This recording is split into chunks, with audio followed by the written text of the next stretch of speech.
some metathesis reactions, but let's take a look at some other reaction types too.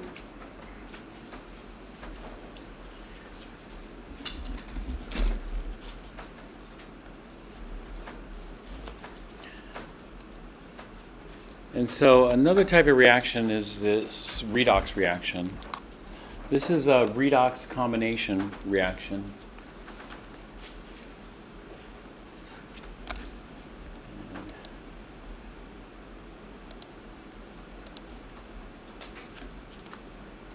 In which we take A plus X. So this is an element A plus an element X to form AX. And so this is the element-element combination reaction, or redox. Redox just stands for oxidation reduction. Redox element plus element combination reaction. And so let's take a element like carbon. This is solid, in an element like oxygen, O2 gas. And we're going to combine these two elements to form a compound. So if you take the two elements to form a compound, what do you think the compound will form as? CO2. Potentially it could be carbon monoxide, depends if we have enough oxygen or not. You know. And or CO2.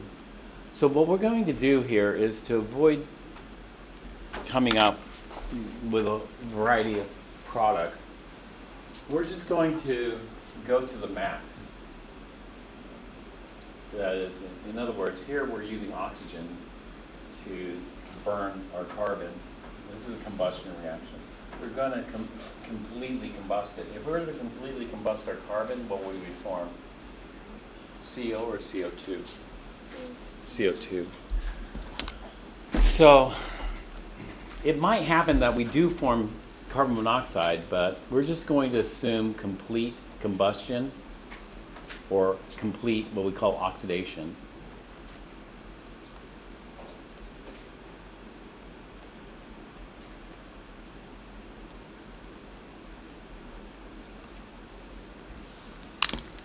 Oxidation is this reaction with oxygen here. The reason this is a redox reaction is because both of these start off, let's say, with a certain number of electrons. In fact, both of these start off with zero charge and zero charge. But over here, what is the charge on carbon in CO2? 4 plus 4. And then oxygen should have a minus 2. And so in a redox reaction, what we have is electron transfer. And so redox equals electron transfer.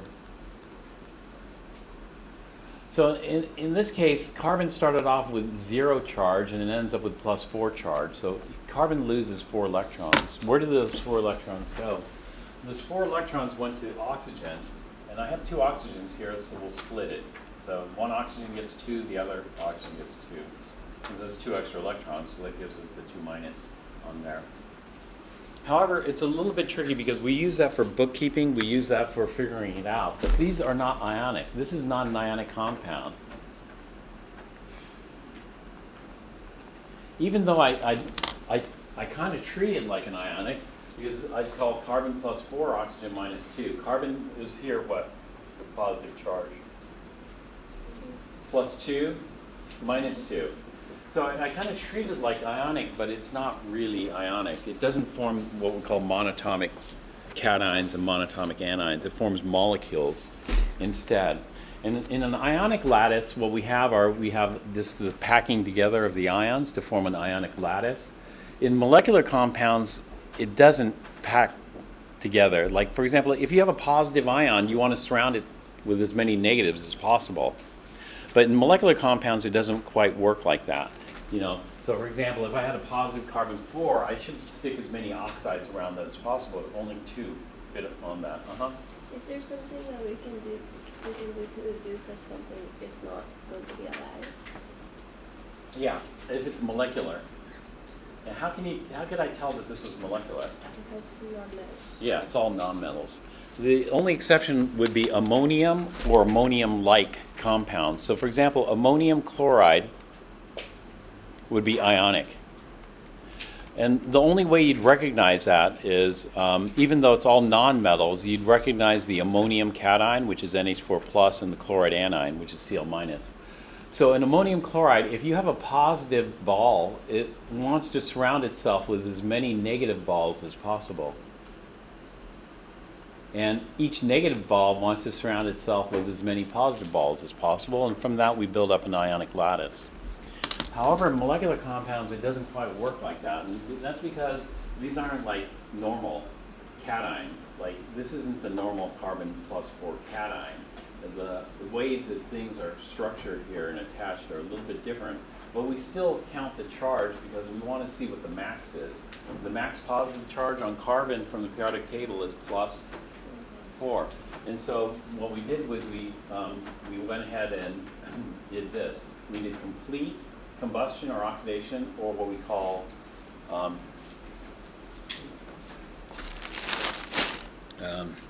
max. We get it to its maximum positive charge. But in other words, in a redox, we have something that gives up the electrons. This is what we call the fuel. And when we have a fuel, we also need an oxidizer.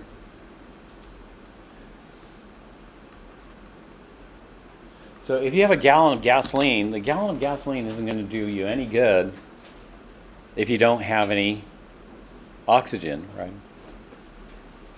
So if you tried to burn a gallon of gasoline underwater, is it going to burn? It's not going to burn because there's no oxygen, there's no air. And so we need a fuel and we need an oxidizer. What about the oxygen gas that dissolves in the water? It's not enough. Yeah, it could. What would happen is the fish would be very unhappy, but you wouldn't get much of a flame because there's so little oxygen. And so what we have here is the fuel is the source of electrons for the oxidizer. Oxidizers take electrons, and fuels lose electrons.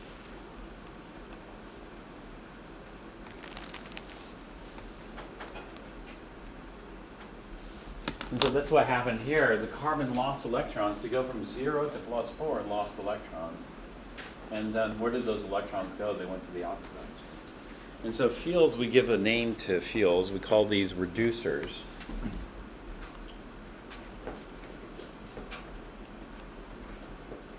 Reducers. They're better fuels than carbon. Carbon's hard to burn. There are things that are easier to burn than carbon. And then there are things that are more difficult to burn than carbon as well.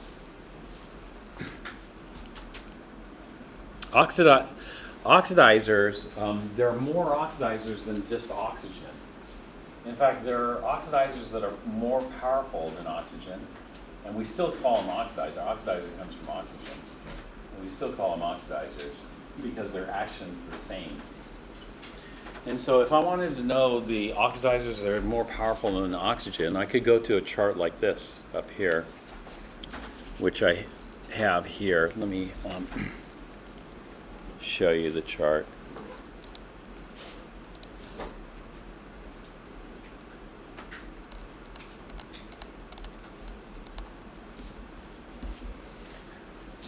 Oxygen is ranked, where is oxygen here?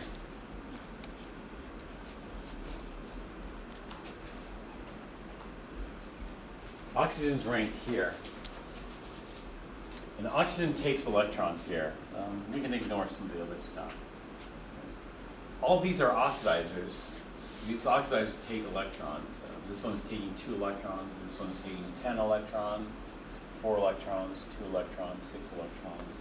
All these oxidizers want to take electrons from fuels. And so the ranking goes like this. As we go higher, they become more powerful oxidizers. So an oxidizer is more powerful than oxygen. An example of that would be like this. Do you recognize this? Dichromate. Dichromate's more powerful than oxidizer. You should recognize this one.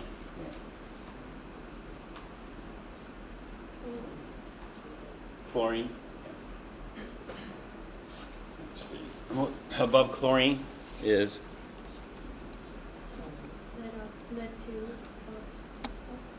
lead 2 oxide. And this is incorrect. It's not lead 2 oxide. This is called lead. Lead dioxide would be a name that people could use for it, but since it's an ionic compound, we don't use that set of rules. The lead dioxide, that would be used for the molecular binary compounds. If we're molecular, I'd call it lead dioxide, but lead's a metal. So we're going to call it, yeah. This is lead 4 oxide. Lead 4 is a kind of a high charge. It being a high charge means it's a good oxidizer because, you know, high charge species like that have a stronger attraction for electrons, negative charge. Right? And so this is going to have a stronger attraction for electrons. It doesn't take too many electrons. This is the oxidizer. It's kind of weird, but this is the oxidizer that's used in automobile batteries. So if you have a lead battery, the oxidizer, and there's lead. And this is what pulls the electrons, you know, through your stereo system and your headlights and the starter or whatever. You know, this is the oxidizer that's pulling the electrons through the circuit. So this is what's powering your automobile. There. Above that is, you should recognize this one. This is called permanganate. This one, you should be able to name this one. This one's kind of tricky because it's a molecular compound. It's binary. It's a binary molecular compound. So officially, we should call it dihydrogen dioxide. That's officially what we should call it, but nobody calls it that. Everybody calls it hydrogen peroxide. Now, hydrogen peroxide is naming this molecular compound as if it were an ionic compound because what is the peroxide anion formula? 2 minus. Peroxide, just the formula is O2 charge, 2 minus, O2, 2 minus. And so this is called hydrogen peroxide. So this is one of the exceptions. This is named as an ionic compound. Sometimes, you know, there are rules. Sometimes the rules are broken. This one's kind of weird. You know, this looks like disulfate, doesn't it? But normally if you had disulfate, sulfate's what, SO4? So if you had disulfate, it should be S2O8. But remember I spoke a while back ago about we need to do what?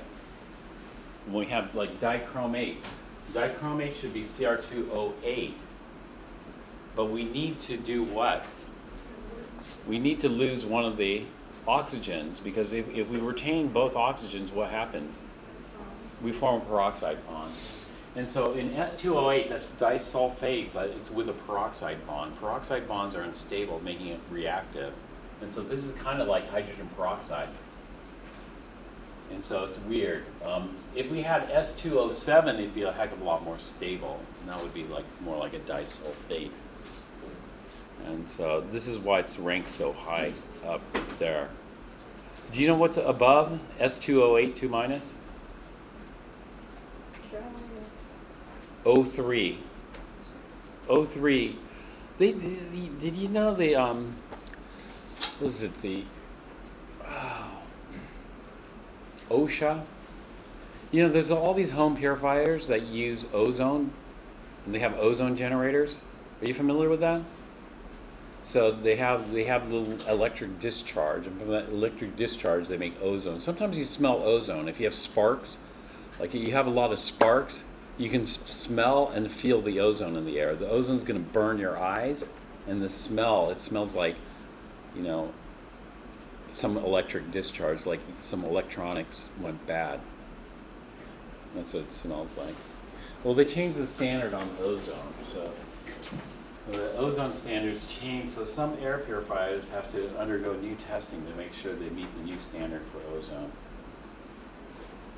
So be careful of that if you have one of those ozone generating air purifiers. Ozone is a powerful oxidizer. That's why they use it in air purifiers, because it can oxidize certain things, and kill the odor, that kind of stuff. But at the top of the heap, what's at the top? What is the most powerful oxidizer on this chart? Fluorine. So what we say is fluorine is the most electron-poor species. What fluorine wants to do is it wants to gain 2 electrons to form 2 fluorides. So it's extremely reactive. There's a conjugate relationship here as well, and that is fluorine's extremely reactive. That means fluoride must be fairly stable. In other words, fluoride doesn't want to lose electrons. That's in redox. What people are worried about is they aren't worried about fluoride in terms of redox. They're worried about fluoride in terms of metathesis. Fluoride is much more reactive, let's say, compared to chlorides, bromides, and iodides. Chlorides and bromides and iodides in metathesis pretty much only react with silver, lead, and mercury. But fluoride reacts with a lot more things. And so fluoride's quite a bit more reactive. So people are worried about fluoride. Like in, they used to fluoridate water. They used to put fluoride in water, And that came about because of, in certain villages in Europe, I think, Eastern Europe, they saw that the villagers had excellent teeth, whereas other villages had a lot of tooth decay. And they traced it to fluoride in their natural water supply. Nobody was adding it. They just naturally had fluoride in the water. And so they started doing that in the U.S. They started putting fluoride in water as a benefit to people's teeth. But, some people are saying there are unintended consequences of that. And the unintended consequences are potential metathesis reactions that are adverse to health. And so there's a big debate about fluoride and whether it should be banned. I just was at the dentist and I got a fluoride rinse. And the fluoride rinse, you're supposed to not eat or drink anything, But there are people who refuse the fluoride rinse because they're worried about the properties of fluoride.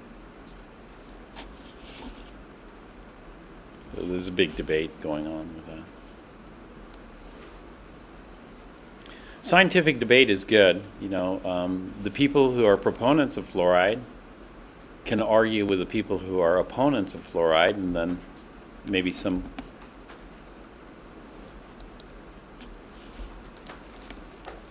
compromise is met or some kind of agreement. So for example, we can burn carbon in oxygen, but we could also burn carbon in fluorine gas. In fact, it would burn more intensely in fluorine gas. So what would happen if I took my carbon and burned it in fluorine gas? Well, this would be an example of a element plus element combination reaction. Element plus element combination reaction should form a compound. What is the compound I'm going to form here?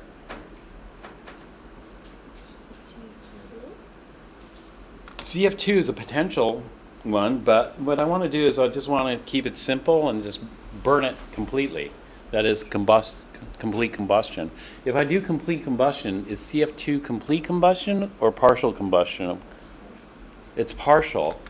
And so if I want complete combustion, what is the formula? Yeah, right. It's going to be CF4. That's complete combustion. And up here, if I go to CO2, that's balanced. What we call balanced. If I go to carbon monoxide, it's not balanced. If I went to carbon monoxide, I'd have to have 1/2 an oxygen. It's okay to have 1/2 a mole of oxygen. Sometimes we have fractions in the equations.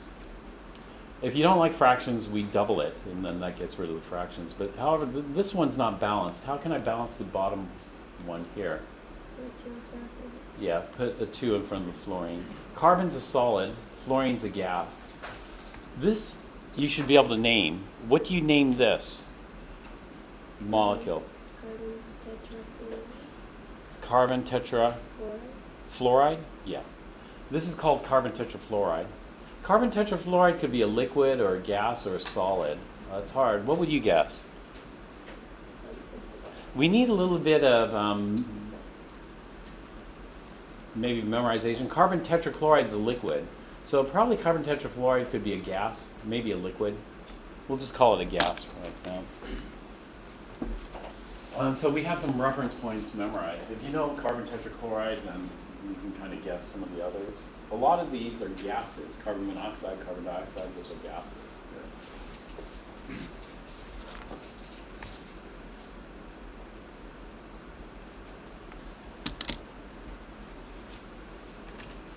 So this would burn very intensely because fluorine is much more powerful oxidizer than oxygen. And it's going to take electrons.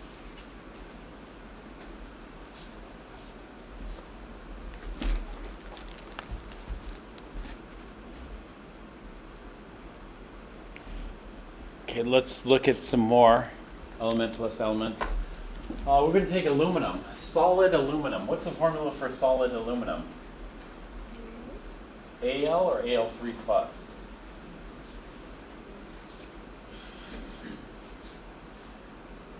Al3 plus we call aluminum ion. If they're saying solid aluminum, they're talking about aluminum metal. And so solid aluminum is going to just be Al solid. And gaseous oxygen. So if we take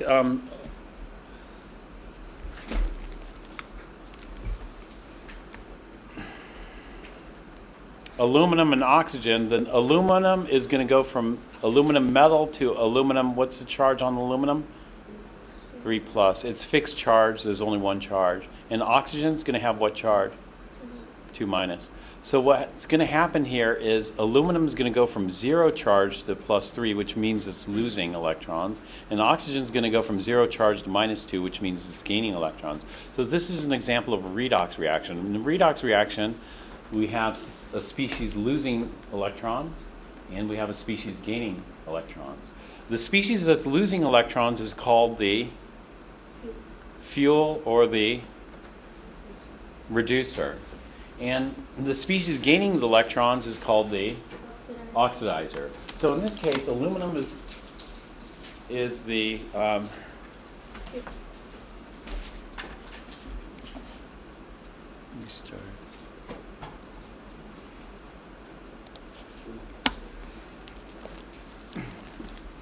yeah.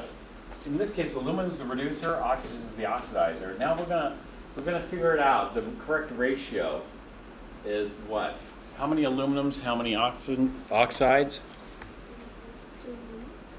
Yeah, 2 aluminums and 3 oxides should balance it out, and we're going to form this. What's the name of Al2O3?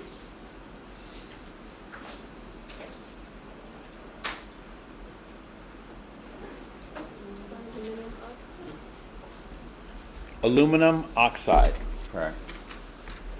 This is an ionic compound. How can you tell it's an ionic compound? One is a metal, the other is a non-metal. So metal and non-metals will make ionic compounds. Now we're going to balance this. When we balance this, I have 1 aluminum here. I have how many?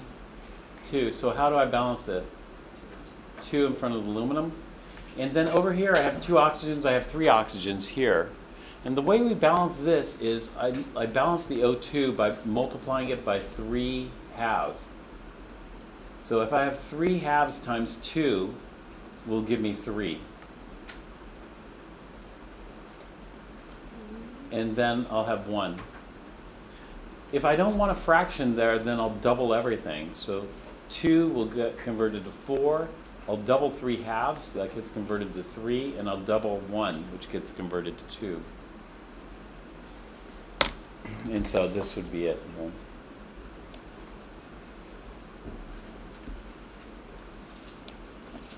The balanced chemical equation. Now for these particular reactions, we really aren't going to think too much about the driving force for these. Like we did for the double replacement. What were the driving forces for the double replacement reactions? Precipitate, gas formation, and stronger acid to weaker acid. For these we're going to try to use some experience. Like, for example, aluminum, do you think it oxidizes? It does. It forms aluminum oxide. Aluminum's easy to oxidize. And if an aluminum oxide forms a tough layer on the outside, so and that helps it protect it from further oxidation. And so there's a thin layer. This is aluminum here, by the way. There's a thin layer of aluminum oxide on here, and that thin layer of aluminum oxide is protecting the underlying aluminum from further oxidation. And so aluminum oxide forms what we call an impermeable layer on the surface of aluminum, which is good. However, iron doesn't do the same thing. Let's take a look at iron next. Maybe I'll just write it down here. Iron, what's the formula for iron? Iron metal is a solid. Metals are solids except for one, mercury, which is a liquid. What's the charge on iron metal? The charge on iron would be +2, +3, but the charge on iron metal, the element, no charge. And then we're going to oxidize it with oxygen. And then we have a choice here. We can oxidize it to iron 2, or we could oxidize it to iron 3. What should we oxidize it to?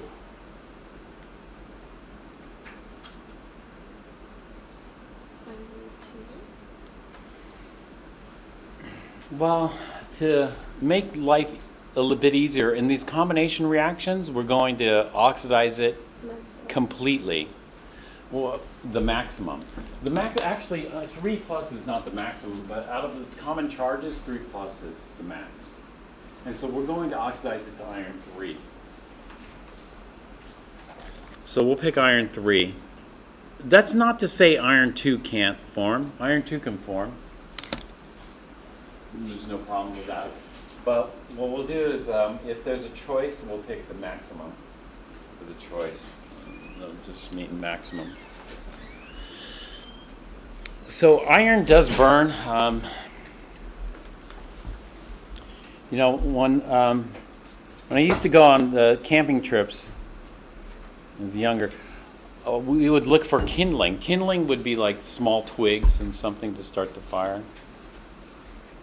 But nowadays, or actually, I think it was in the Scouts, I might have mentioned this before, somebody told us to use steel wool, and I didn't think steel wool burned. Steel wool is iron metal, but do you know steel wool burns quite nicely? And so rather than looking for kindling, you just use steel wool. And steel wool is a great fire starter.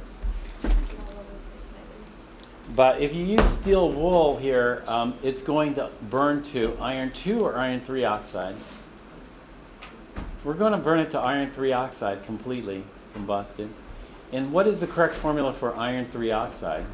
How many irons and how many oxides do I need?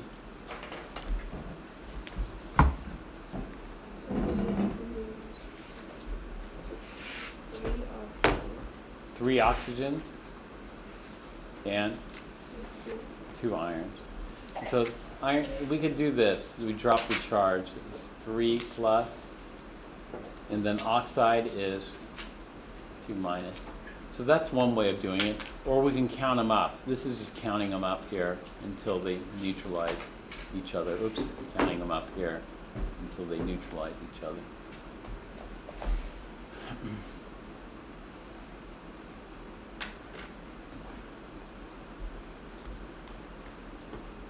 All right, what would you guess rust is? This is rust. Solid, liquid, gas? Solid.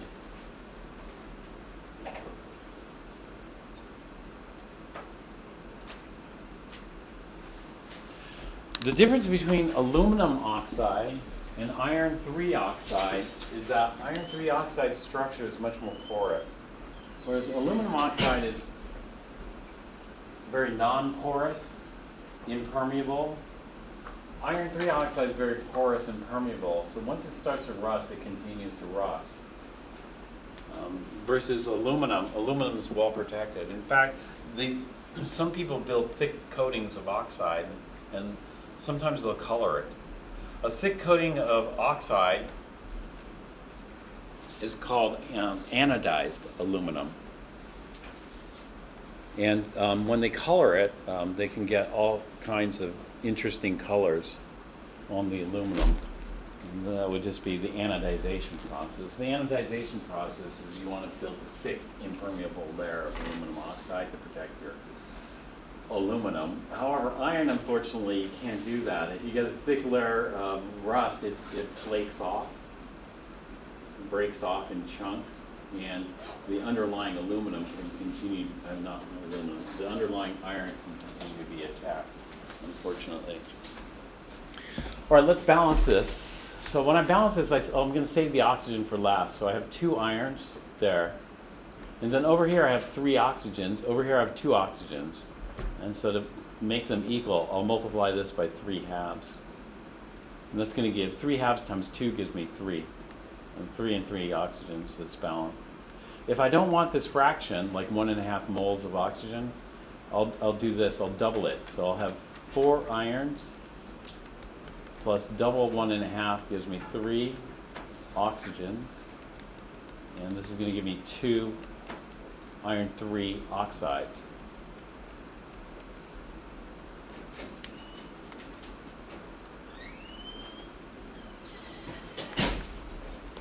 That's not to say iron 2 can't form. Iron 2 can form. But we don't want a whole bunch. We just want to do a simple equation. So we'll make a simple assumption. And the simple assumption here is we're just going to assume complete oxidation. Assume complete oxidation. Let's look at another example here. The next example is copper. When you have brand new copper, you know it's really shiny and it has that copper color to it, like a brand new penny. But as that penny ages, it starts to change color. You know, it goes from that really lustrous orange color to sometimes green. Green's a different one. Green is forming sulfate. But we're going to form oxides. It goes to copper 1 oxide. Copper 1 oxide is red brown. So. And what is the correct formula for copper 1 oxide?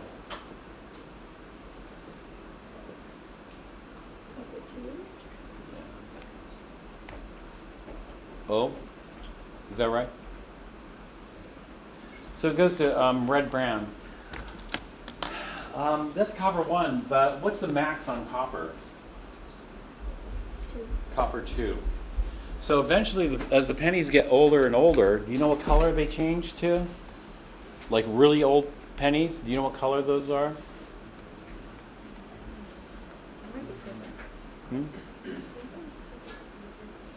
Silverish?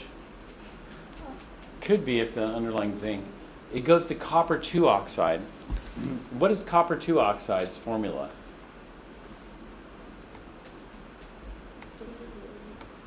What's the correct ratio?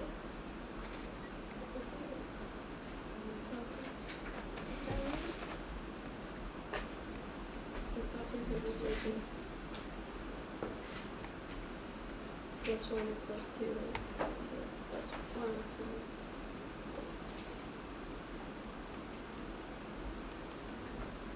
So what's the correct ratio? I think it's Yeah, this is correct.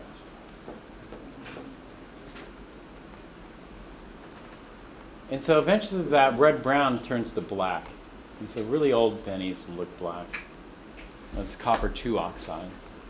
So it's not that copper 1 oxide doesn't form, but we don't want to do this. We just want to just go to the max. So if I have copper and I oxidize it, I'm going to go all the way to, well, I have a choice. Copper is either going to be copper 1 or copper 2.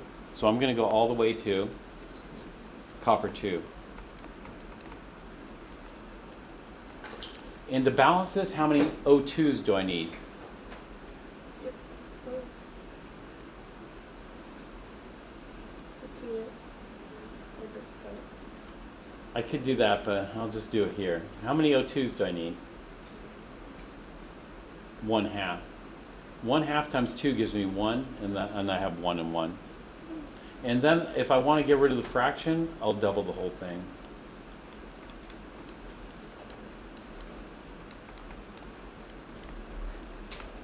Would you do this with compounds? What's that? Would you do this with compounds? Compounds? Yeah. Yeah. You could do it with compounds too. But we don't usually. Yeah. So if we have a choice, we usually go max.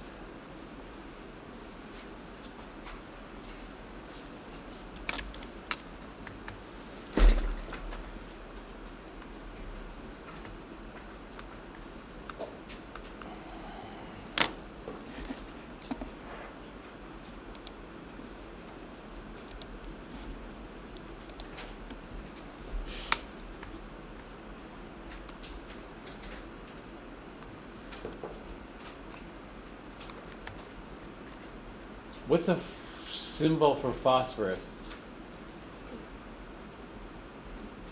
And this is solid. We're going to burn some phosphorus and oxygen. What do you expect to form?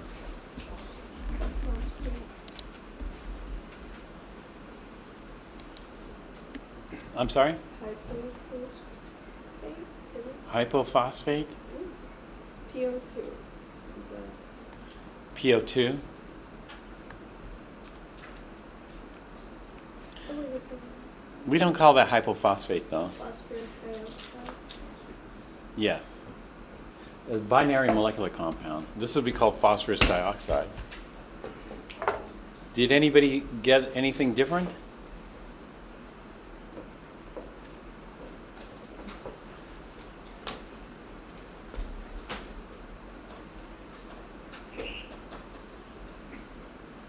Uh-huh. Do they not switch because phosphorus is not a metal? Excuse me. Can you repeat that? Do the numbers not switch because phosphorus is not a metal? Because like for iron they swap. No, they swap too. But you could swap them here, but they were reduced. You know, that is, let's say you had a 2-to-2 ratio, it would reduce to 1-to-1. Okay, I see. So you have to be careful. If you have a 1-to-1, doesn't mean the charge is +1 and -1. It could have been +3 and -3. It just simplified to 1-to-1. And so you can't do it reverse all the time. Sometimes it works, sometimes it doesn't work. And so if we did the reverse here, then that means phosphorus is +2, oxygen is -1. That wouldn't be the case. Okay. When I look at this, I would think that phosphorus is plus. No. The way I would do this is I would do that phosphorus is plus. And what is oxygen? Well, let's do oxygen first. -2, -2, which means phosphorus will be +4. Do you see that? Now we could do the trick. If we did the trick here, then we would do it like this. Actually, I'm going to erase one of these oxygens here. If we did the trick here, where we cross multiply, then I get 4 oxygens and how many phosphorus? 2. It would be P2O4. But P2O4 is also the same thing as PO2. This is the empirical unit here. And so we got to see how it does. Did anybody else get anything different for phosphorus? I got P2O3. P2O3?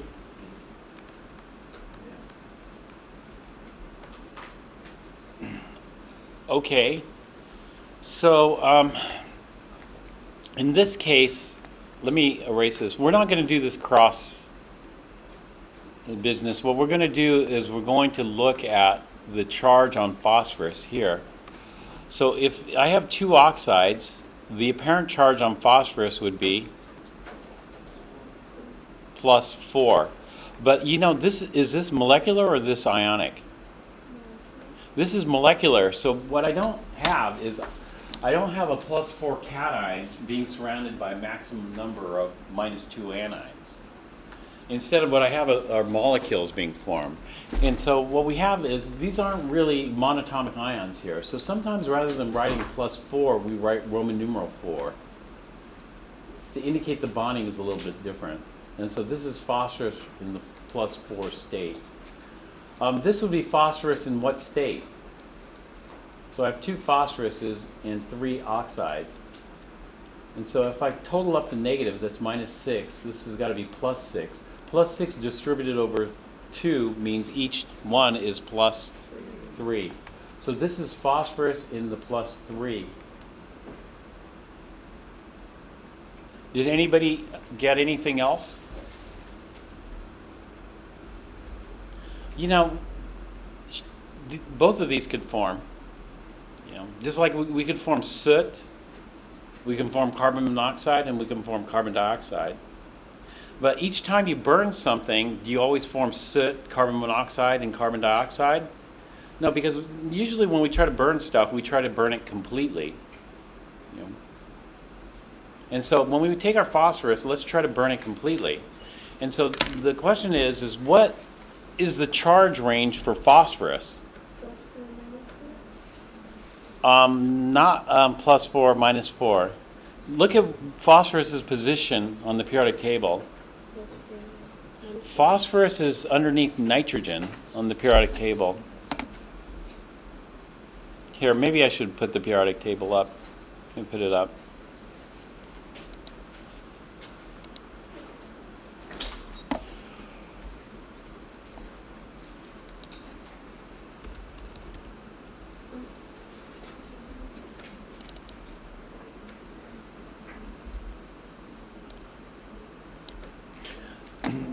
What is the charge range for phosphorus?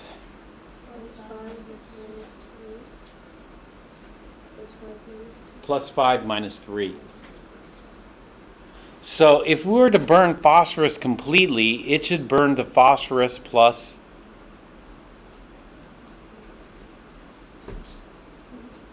what? +4 or +5? +5?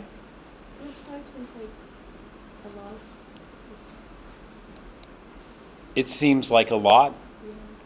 It does, but if we want to burn it completely, it's going to burn to phosphorus plus 5. What is the charge on phosphorus in phosphate? So we have 4 oxygens at -2 each. So that's going to give us a total of -8. And we have 1 phosphorus at +x. And the x -8 has to equal -3. So what is x? +5. So phosphorus in phosphate is phosphorus in the +5 state. Do you see that? So I can ask you this. Does perphosphate exist?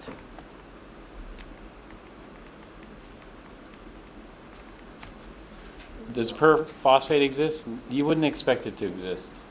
Yeah. And so this is incomplete oxidation. This is incomplete oxidation. Give me complete oxidation. Phosphorus. All right. Do you have it? Yeah. What is it again? P2O10. Oh, P2O10. P2O5. Okay, P2O5. This is correct. This is called diphosphorus.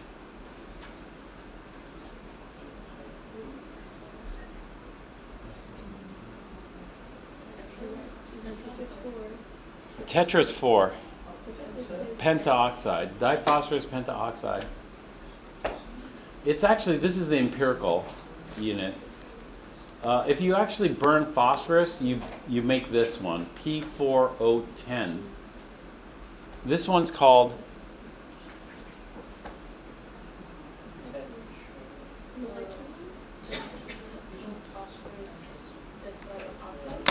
tetraphosphorus dicoxide.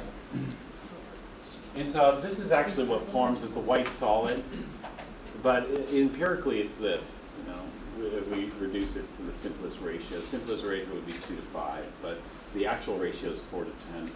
It forms pretty big molecules consisting of 4 phosphorus and 10 oxygens in a cage, I think, cage-like structure. But why is it double the molecular? I'm sorry? Why is it double the molecular?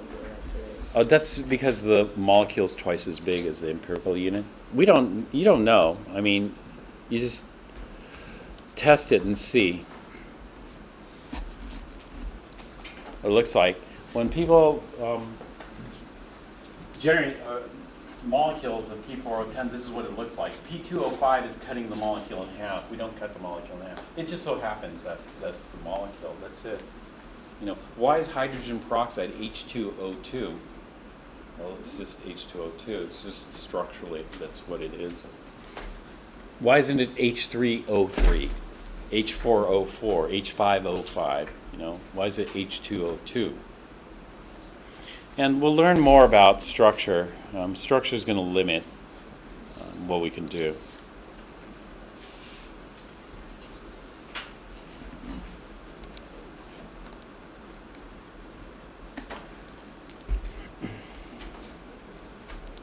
All right, there's something called a decomposition reaction. And this is the opposite of a combination reaction. So what we're going to do is we're going to decompose the compound into its elements here.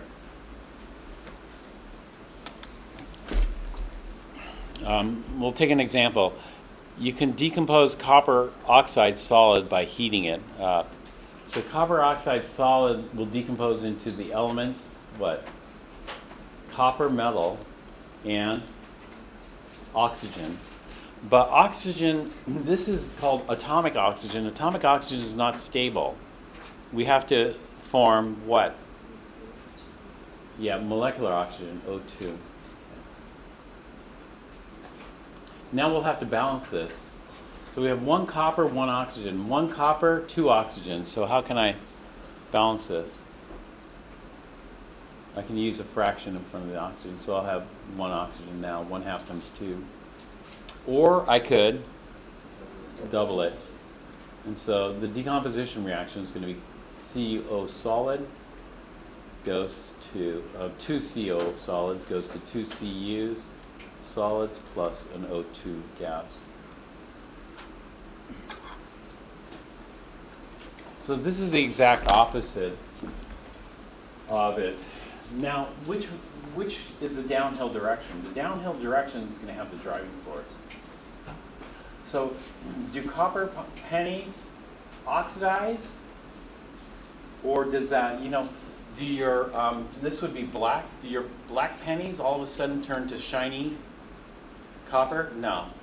And so we know the driving force is this way. In other words, downhill is a reverse direction. This is going uphill. So that doesn't happen. And so this is how we're going to do our driving forces for element plus element combination. There are some elements that are quite stable. Most metals are prone to oxidation, except the Nobel metals. Have you heard of the Nobel metals?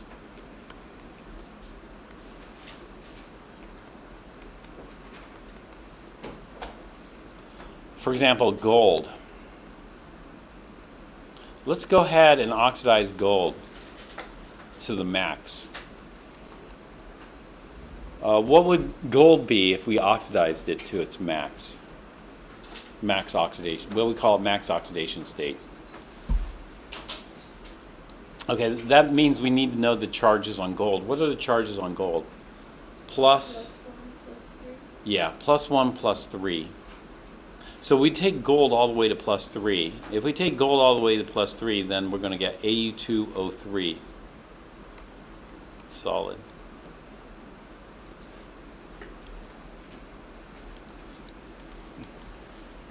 But does gold oxidize? No, gold is not like iron, it's not like copper, it's unlike those. Gold doesn't oxidize at all. And so the favor direction's there. Whereas copper oxidizes, so the favor direction's here. What are some other Nobel metals? Copper's borderline though, because copper pennies stay shiny for quite a while. But some other Nobel metals would be like platinum, palladium,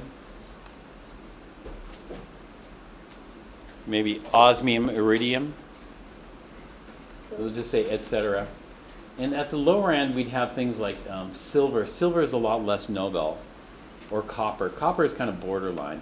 Copper tends to oxidize.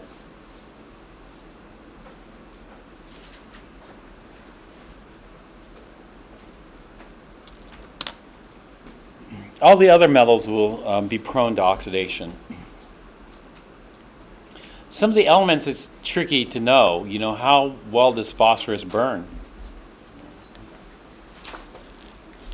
And it turns out, a lot of these nonmetals kind of burn quite easily. Phosphorus is easy to burn, actually.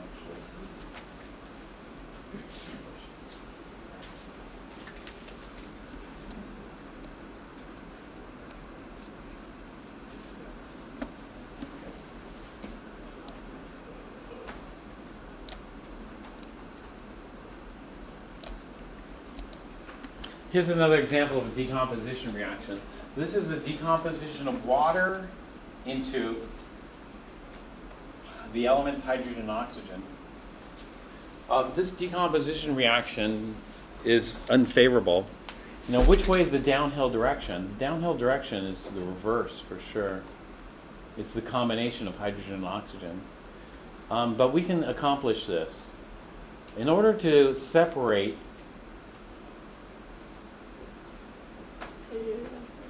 compounds, can you use a physical separation technique like distillation? No. You have to use a chemical separation technique.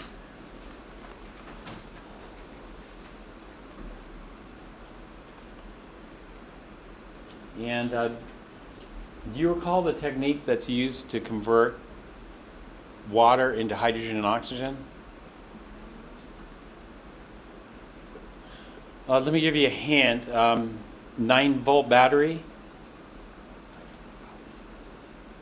Electricity.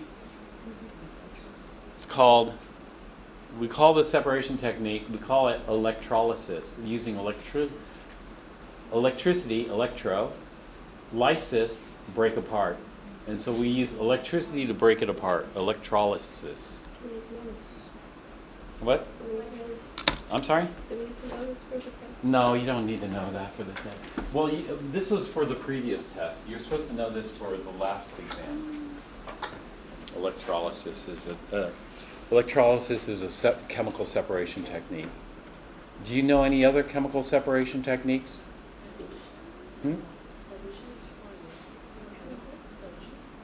Dilution, no. Dilution's physical. Do you know any other chemical separation techniques? Does heat work? Heat, if there's a chemical reaction, it would work. Otherwise, heat could help, but heat wouldn't be a separation technique. Melting, melting would be physical separation. You'd use heat. And so if you needed an example of a chemical separation technique, electrolysis, using electricity to break it apart. So we're using electricity to break apart the hydrogen from the oxygen, and we form. This is a redox reaction from hydrogen and oxygen. This is not balanced. To balance this, we would need 1/2 O2 because we have 1 oxygen here, 2 oxygens here. So we'll multiply this by 1/2.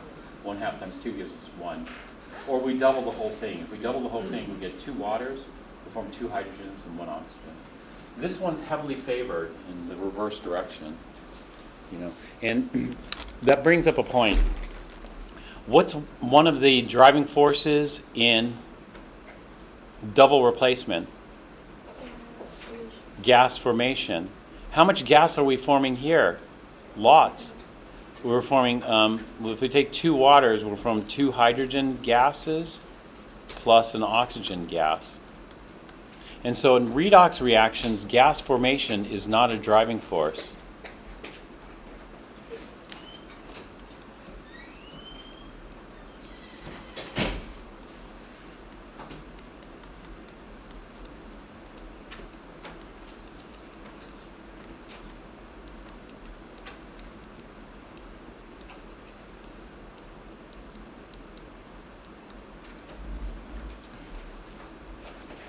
So what is a driving force in redox reactions?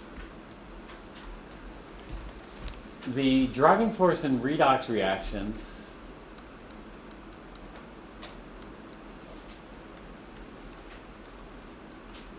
is, there are 2 ways of looking at it.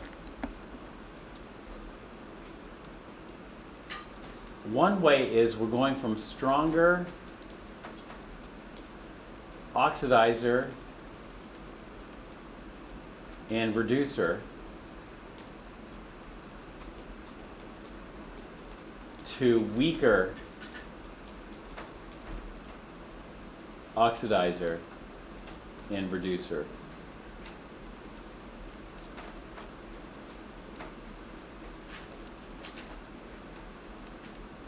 So stronger oxidizer reducer means more reactive.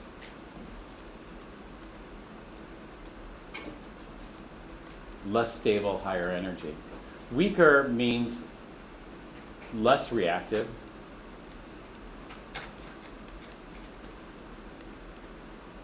Less reactive is more stable, lower energy. So this is more stable, this is less stable.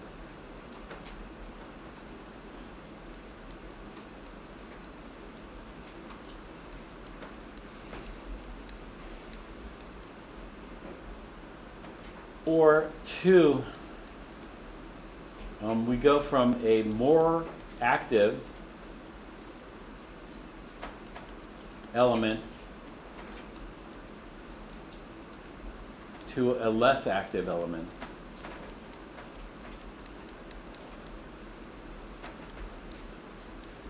Usually with the elements, we oxidize those.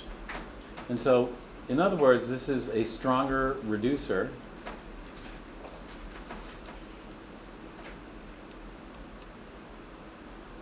to a weaker reducer.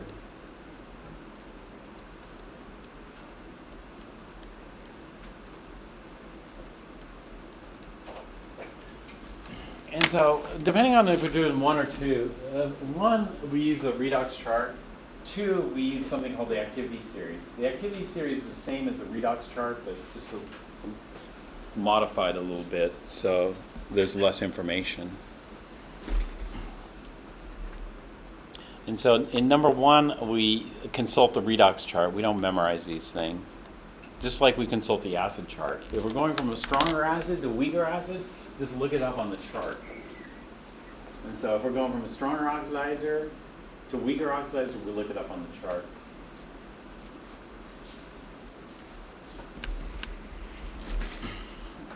Two, we use activity series. But for combination decomposition reactions like this, we don't really do the driving force. We could, but it's more complicated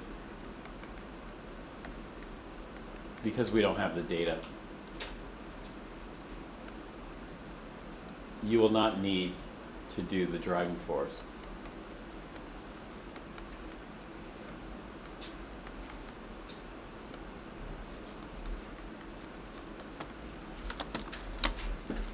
some of these are easy here, like this. No. Water doesn't automatically decompose into hydrogen and oxygen. Otherwise, that could create potential hazards. All right, let's take a break here. 15 or so.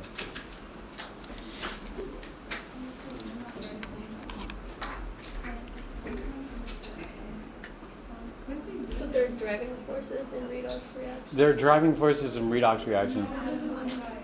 But for these combination and decomposition reactions, we're not going to bother. For all the other reactions, you're going to have to tell me the driving force. So for this one, we don't have to deal with the driving force. We just have to recognize. Like, for example, the Ford reaction here, is that decomposition or combination? The Ford reaction here is going to be decomposition.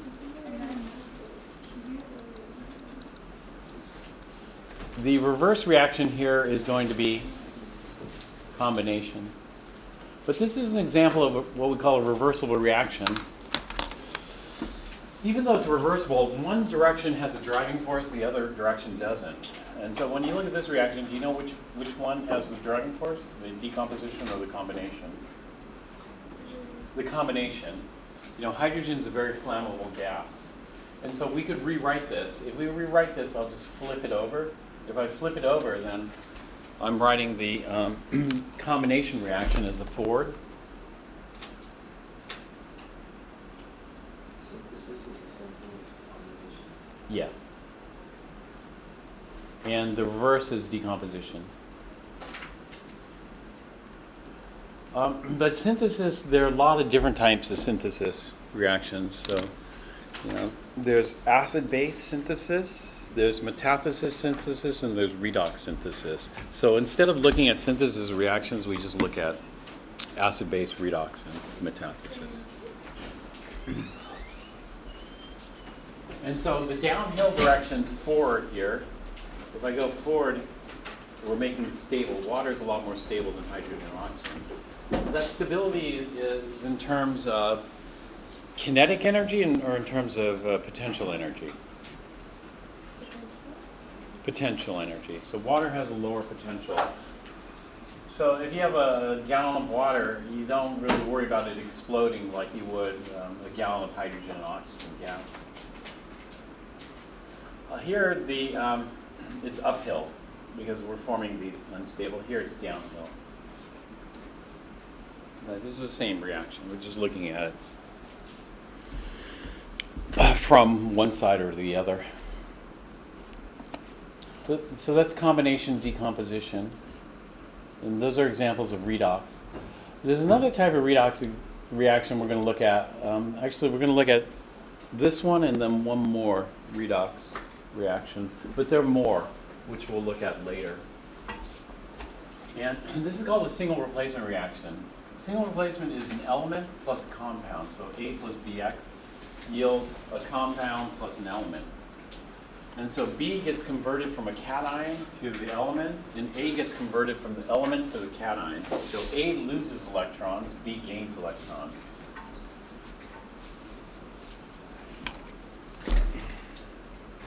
So this is an element, gets converted to a cation. And so we have to lose electrons. And then this cation here gets converted to an element here. And so we must gain electrons for that to happen. X, I don't know how many electrons are lost or how many electrons are gained. It just depends. Now the anion, nothing happens to the anion. So the anion stays the same. So in a way, the anion is a spectator in this particular reaction. So what we do is we just recognize it based on the pattern. A plus Bx pattern, single replacement, so X plus B.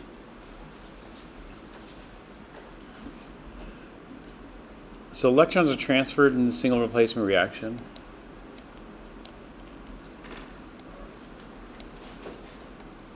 No, this is not that. Let's just look at an example here. A copper element. B silver ion. X nitrate. So A plus BX forms what?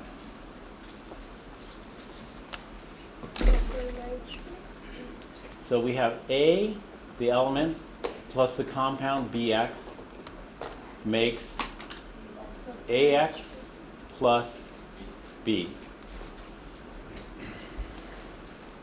So we have to figure out, we're going to convert copper to copper ion, but we have two choices.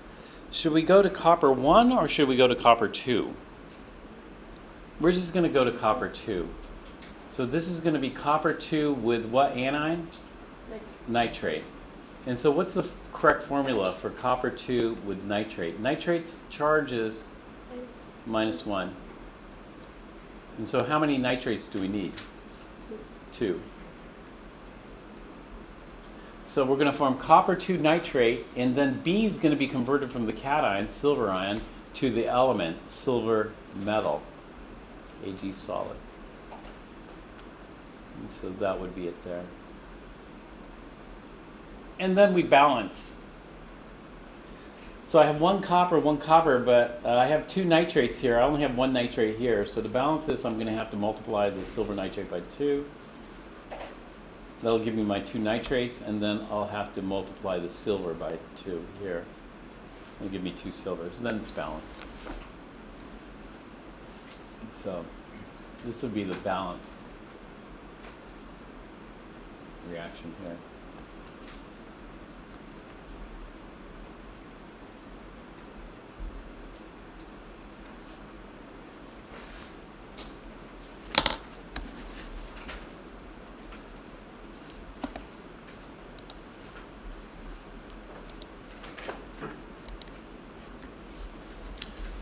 So what I'd like is the driving force and the CE, IE, and NIE. So let's rewrite that. Let me rewrite that here. It was copper metal. What's the formula for copper metal? Cu. State? Charge?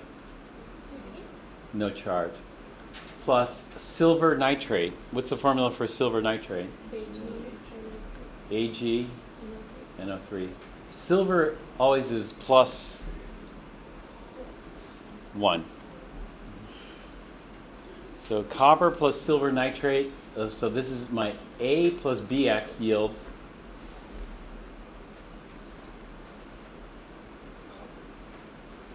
AX, copper 2 nitrate, plus B.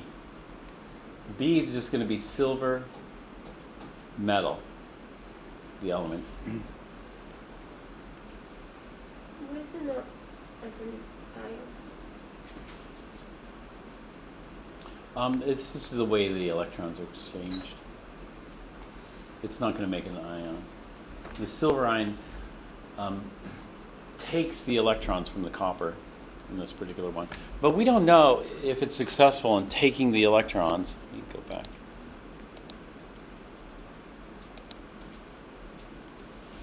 I'm still on, no, I'm on 9. I'm at 8, shoot.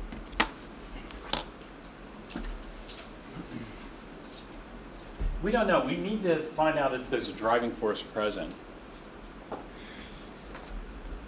And so there are 2 ways of doing it. Which one do you think is more stable, more like Nobel? Copper or silver? Silver you would expect to be more stable?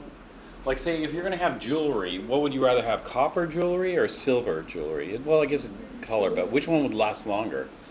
Probably silver. And so I think what we're doing here is we're going from more active. Copper is more active, that is, it's more prone to oxidation or it's more reactive. And to less active, which would be more stable. You know, like what's one of the most stable metals? Gold. Yeah. And so more active, less active. And we could look at this in something called the activity series. The activity series is in chapter 9. And we're going to go through the rest of chapter 9 PowerPoints today as well, since this is not in order. Did I show this to you already? This is called the activity series. The least stable metal, the most reactive metal is at the top, and it is lithium. Lithium is very reactive. Like if you have lithium batteries or something like that, you got to watch out for fires. This is quite reactive. In fact, all the alkali metals are very reactive. Lithium, potassium, sodium, rubidium, strontium, rubidium. Those are cesium. Those are very active. And then the group 2, barium, strontium, calcium. So the group 1 and the group 2 metals are quite active.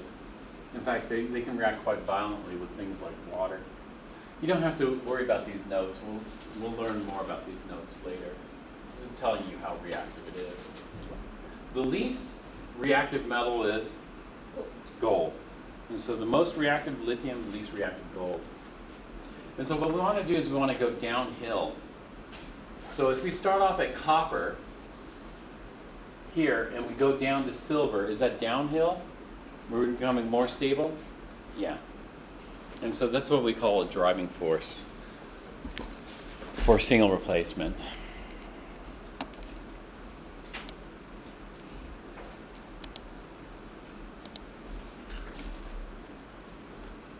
So based on the activity series, or just based on personal experience, we have a driving force here.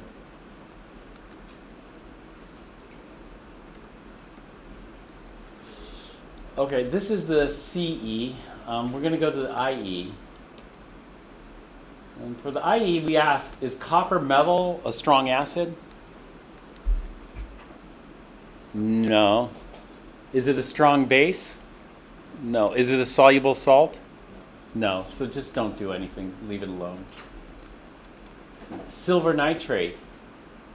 Strong acid? No. Strong base? No. Soluble salt?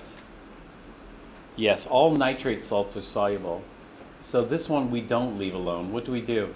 Soluble salts we dissociate into ions. And what ions would we dissociate this into? Okay, we need 2 silver ions. Charge, +1, and 2 nitrate ions. Charge, -1. Okay, then we go to this one, copper 2 nitrate. All nitrate salts are soluble. So this is a soluble salt. Soluble salts we dissociate. So this is going to dissociate into what? 1 copper 2 and 2 nitrate. And then this is none of the above. Not an acid, not a base, not a soluble salt. So just don't do anything. That's the ionic equation, and then we're going to generate our net ionic equation. Are there any spectators? The copper changed. It went from copper neutral to copper 2+ ion. So we went from copper metal to copper ion. Yeah. The silver ion changed also. We went from silver ion to silver metal. However, the nitrate didn't change, so we have 2 nitrates here, 2 nitrates here. So the overall reaction is copper solid plus 2 silver ions yields copper ion plus 2 silver metals. And this is a redox reaction. Redox reactions are electron transfer. The oxidizer takes the electrons. In this case, the oxidizer is silver ion. So originally it was plus. Because the silver ion is going to take the electrons from copper. Originally copper was 0. And then copper is going to lose 2 electrons. 1 electron to each of the silvers. So if 1 electron goes to each of those silver ions, we'll make silver metal. And so we end up with 2 silver metals. And so this is a redox reaction or electron transfer reaction. Here. Single replacement.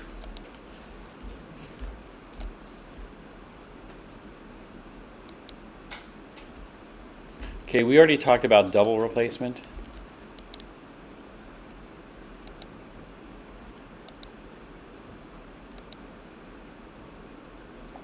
Your book subdivides all these double replacements. You have precipitation, neutralization, a whole bunch of different double replacement reactions. But they're all pretty much the same. And so here's the breakdown so far. This is the end of chapter 8. We have the combination, element plus an element yields a compound. Decomposition, decompose the compound into the elements.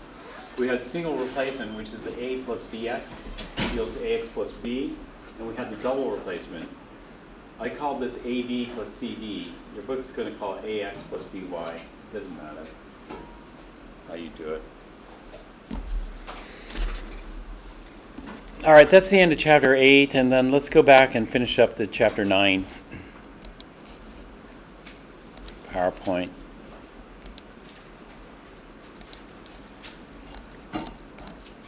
Here. See where I left off.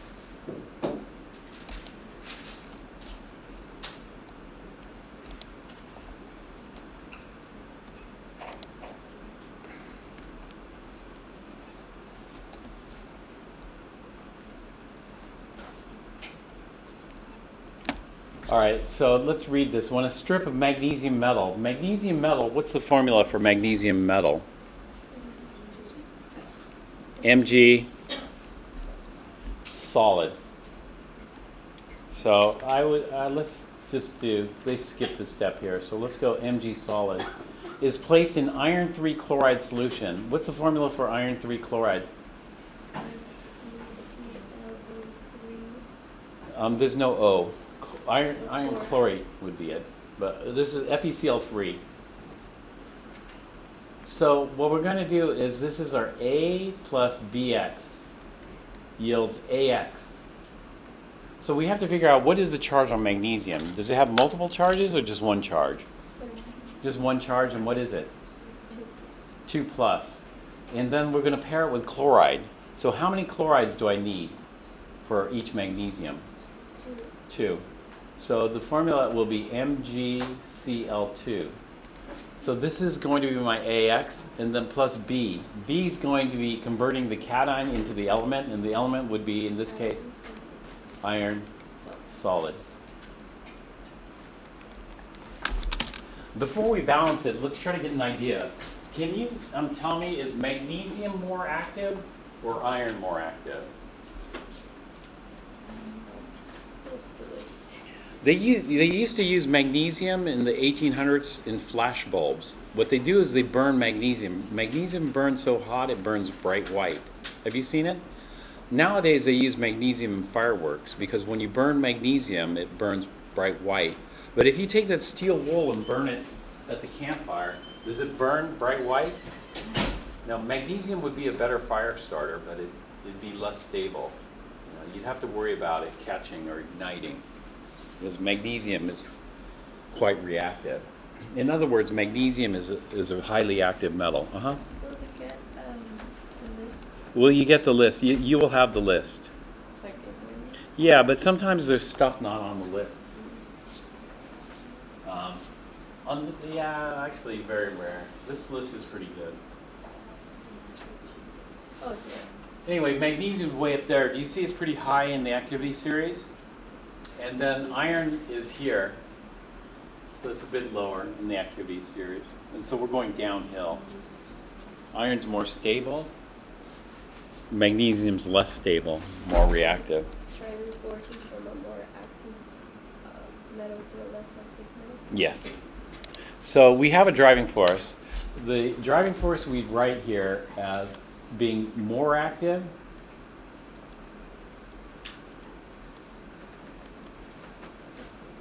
to less active iron. So more active magnesium to less active. There's another way we could say this, and that is we're going from a stronger reducer, magnesium, to a weaker reducer, iron. That's another way of saying this. Same thing. All right, let's go ahead and balance this. So I have one magnesium, but I have 3 chlorines here. How can I balance that out?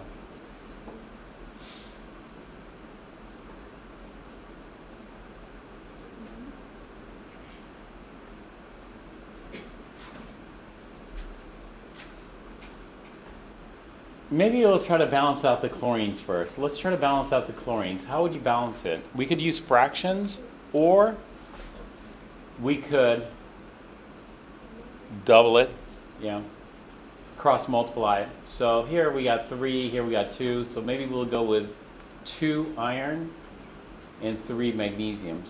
Does that work? That gives me 6 and 6. And that's going to change this to 2 and 3 over here. And that's balanced. So we have the conventional equation of the CE there. Here, it's optional. You know, AQ, you can leave it out or you can write it in. The solid is not optional. You have to know. It's solid metal, solid metal. And then we look, magnesium's not a strong electrolyte, not a strong acid, not a strong base, not a soluble salt. But chloride salts are all soluble except for silver, lead, and mercury. And so this is not one of the exceptions, so this is soluble. Soluble salts will break apart.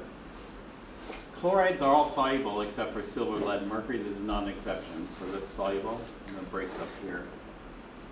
And then we look at the spectators here. The spectators here would be chloride, and that's it. So essentially what's happening is magnesium is losing its electrons to iron 3. So iron 3 is taking electrons. We have 2 of them, so it's going to take a total of 6. 3 for each iron, which brings us to iron 0. It's going to take those 6 electrons from 3 magnesium. Each of the magnesiums is losing 2. So that's why the numbers look kind of weird, you know, because if you do this, isn't it balanced 1 to 1 to 1 to 1? Wouldn't that be balanced?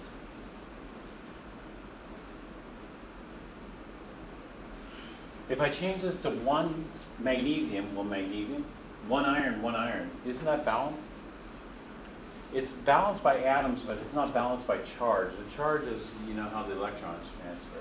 And so when we look at the charge, it's plus 3. If I left it 1 to 1 to 1 to 1, this would be plus 3 on this side, plus 2 on this side, so it's not balanced. And it changes things.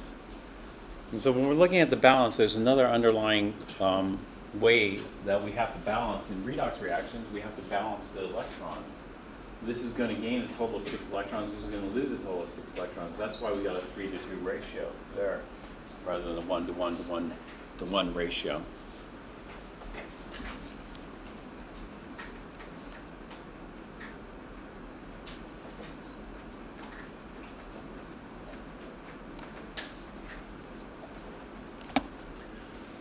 An iron nail is dropped into a solution of hydrochloric acid. So let's take a look at this one. Normally, iron nail is just iron, Fe, solid. And what's hydrochloric acid's formula? HCl. And so it's an A plus Bx. A plus Bx yields Ax plus B. Now A, I'm converting iron into the cation.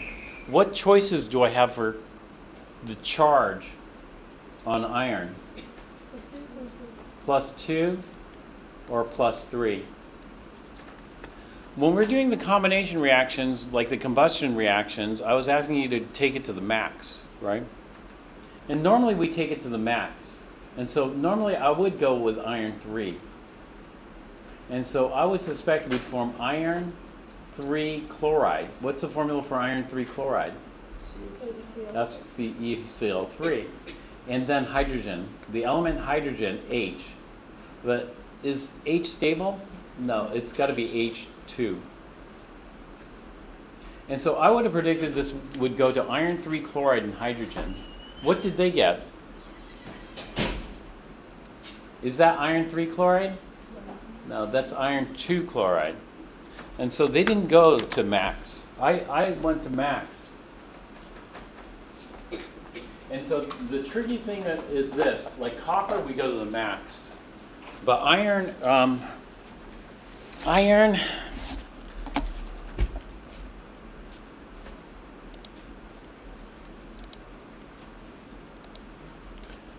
look at a chart like this. And this kind of maps out the changes, you know, with the electrons, though. And these are all reversible here. So we have forward and reverse. In the forward direction, they take electrons. In the reverse direction, they lose electrons, give up electrons. And so what we have is we have a conjugate relationship between the oxidizers on the left. The oxidizers are on the left, and over here on the right are the reducers. And there's a conjugate relationship. Therefore, if the oxidizer is powerful, do you know what the reducer is? Reducer is weak. If the oxidizer is powerful, it takes the electrons. And if it takes the electrons with any kind of power, it's not going to let them go. In other words, if it has a very strong attraction for electrons, it holds on to them. So fluoride holds on to its electrons, so the reverse reaction is not favorable. Forward reaction here is favorable, reverse is not. And so what we say is a powerful oxidizer results in a weak conjugate reducer.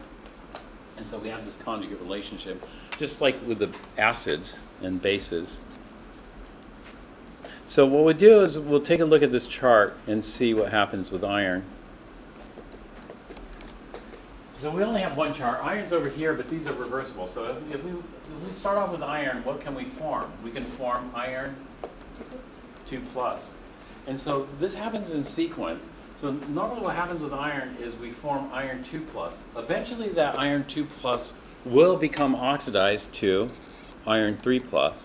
So here, eventually the iron 2 plus becomes oxidized to iron 3 plus. It'll take time. So initially we will form iron 2 plus.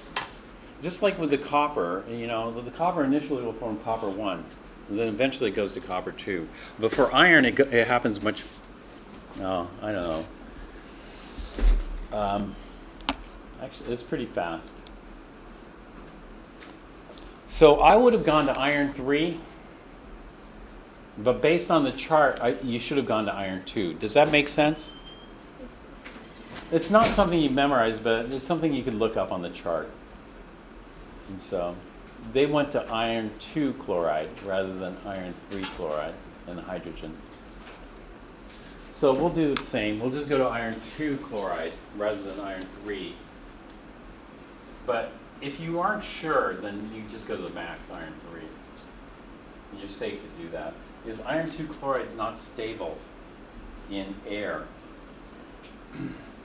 This is oxidized by air to iron 3.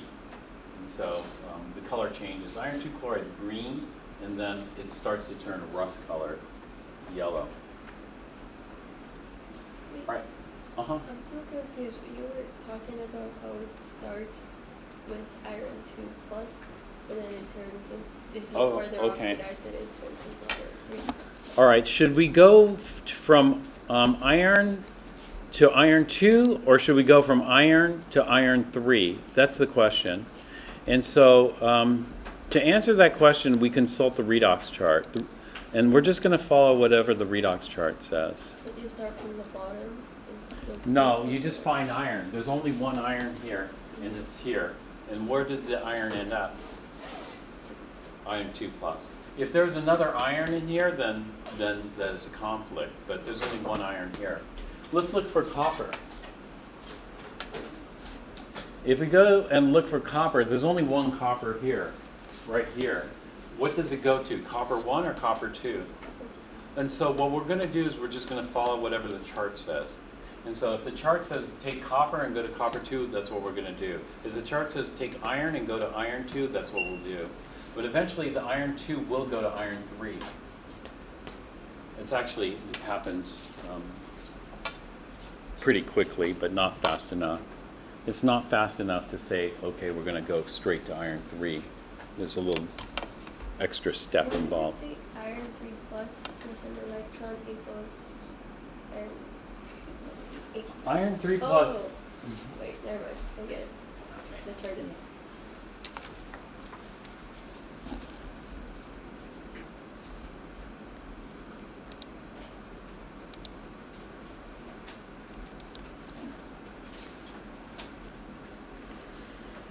So what's the driving force for this? They didn't do the driving force. We have to do the driving force. The driving force, we're going to compare which two elements? Magnesium and iron.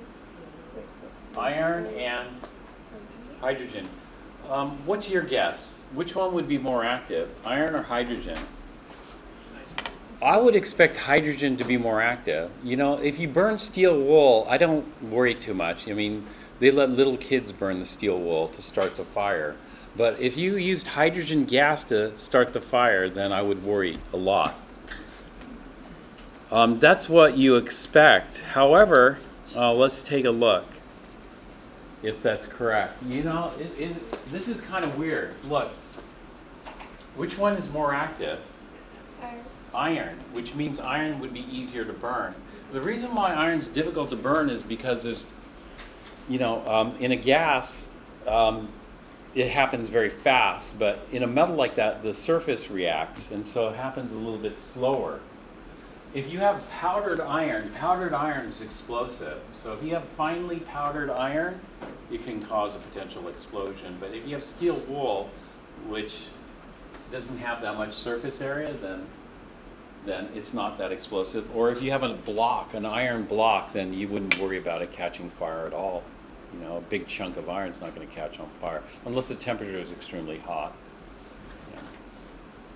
Once I watched a car burn down, and I saw the iron block of the engine turn into a pool of molten iron at the bottom of it.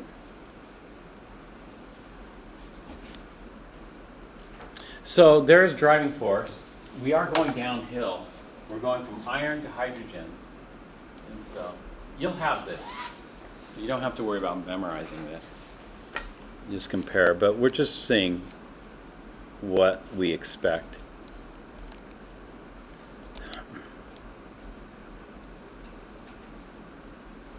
We're looking at iron nail, correct? Here it is. So the driving force is going from more active iron to less active hydrogen. All right, this is the CE. Now we're going to go to the IE. So iron we leave alone. HCl is strong acid, break it apart. Hydrogen, leave alone. Iron 2 chloride, chlorides are all soluble, except for silver, lead, and mercury, so break that apart. And then eliminate the spectator. The spectator is X, the anion, chloride. And so what's happening here is that iron is being oxidized by H+. So we don't need oxygen. We could oxidize iron using acid too. Acid is very common in oxidizing iron. And this forms the Fe2+ over here. That's an example of a redox reaction or single replacement redox reaction. Here's another redox reaction here. This one looks like it forms, do you see this black precipitate? But the black precipitate's not a driving force. Precipitation is only a driving force for metathesis. Gas formation, precipitation, those kinds of things we don't consider in redox. In redox, we just look at activity.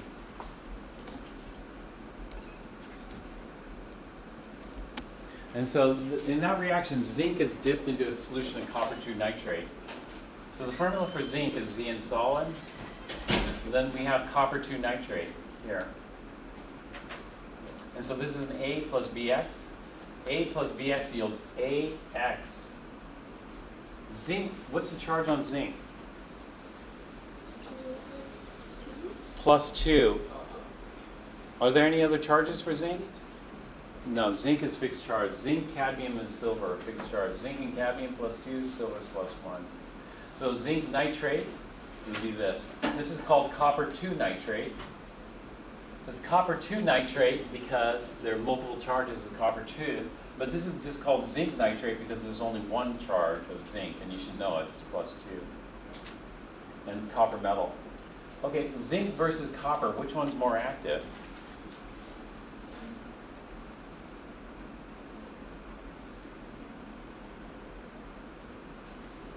You know, copper pennies are made of zinc and copper.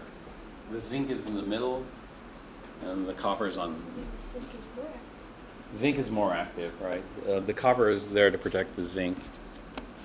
Also, copper is historically used for pennies.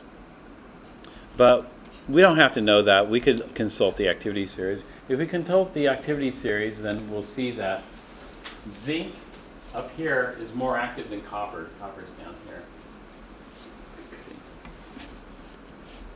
You need to make sure this is still.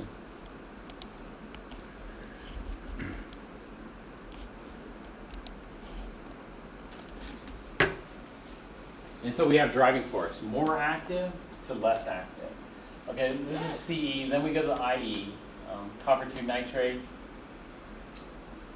We dissociate, zinc nitrate, we dissociate. Nitrate, all nitrate salts are soluble, so that makes it easy.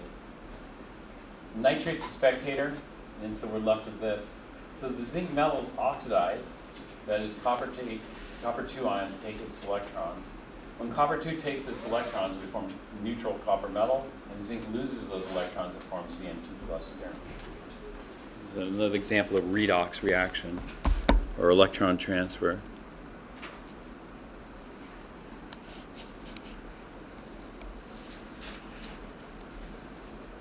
Okay, we have the activity series.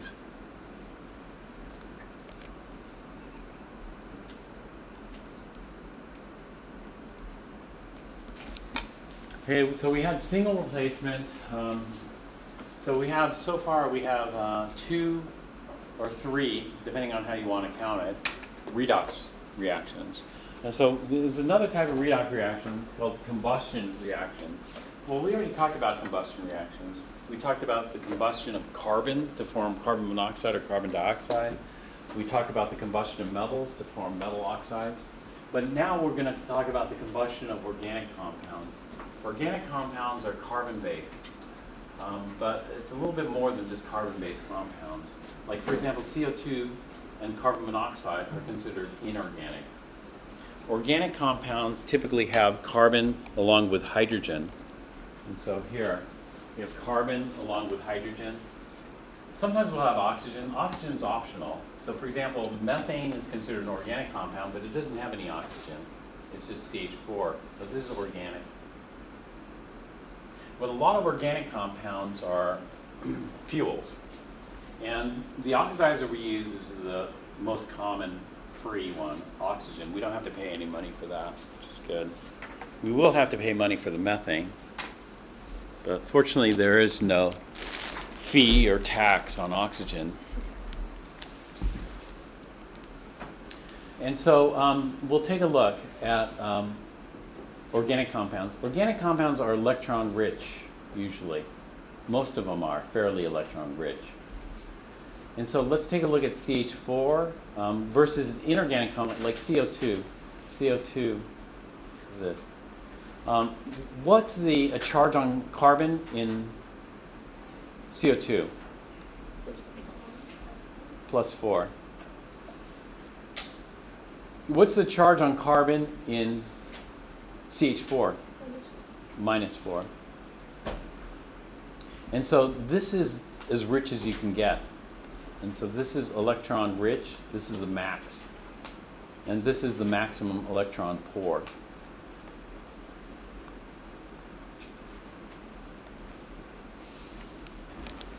So methane is going to make the best electron rich fuel for the oxide. Oxygen wants electrons, it wants to form oxide.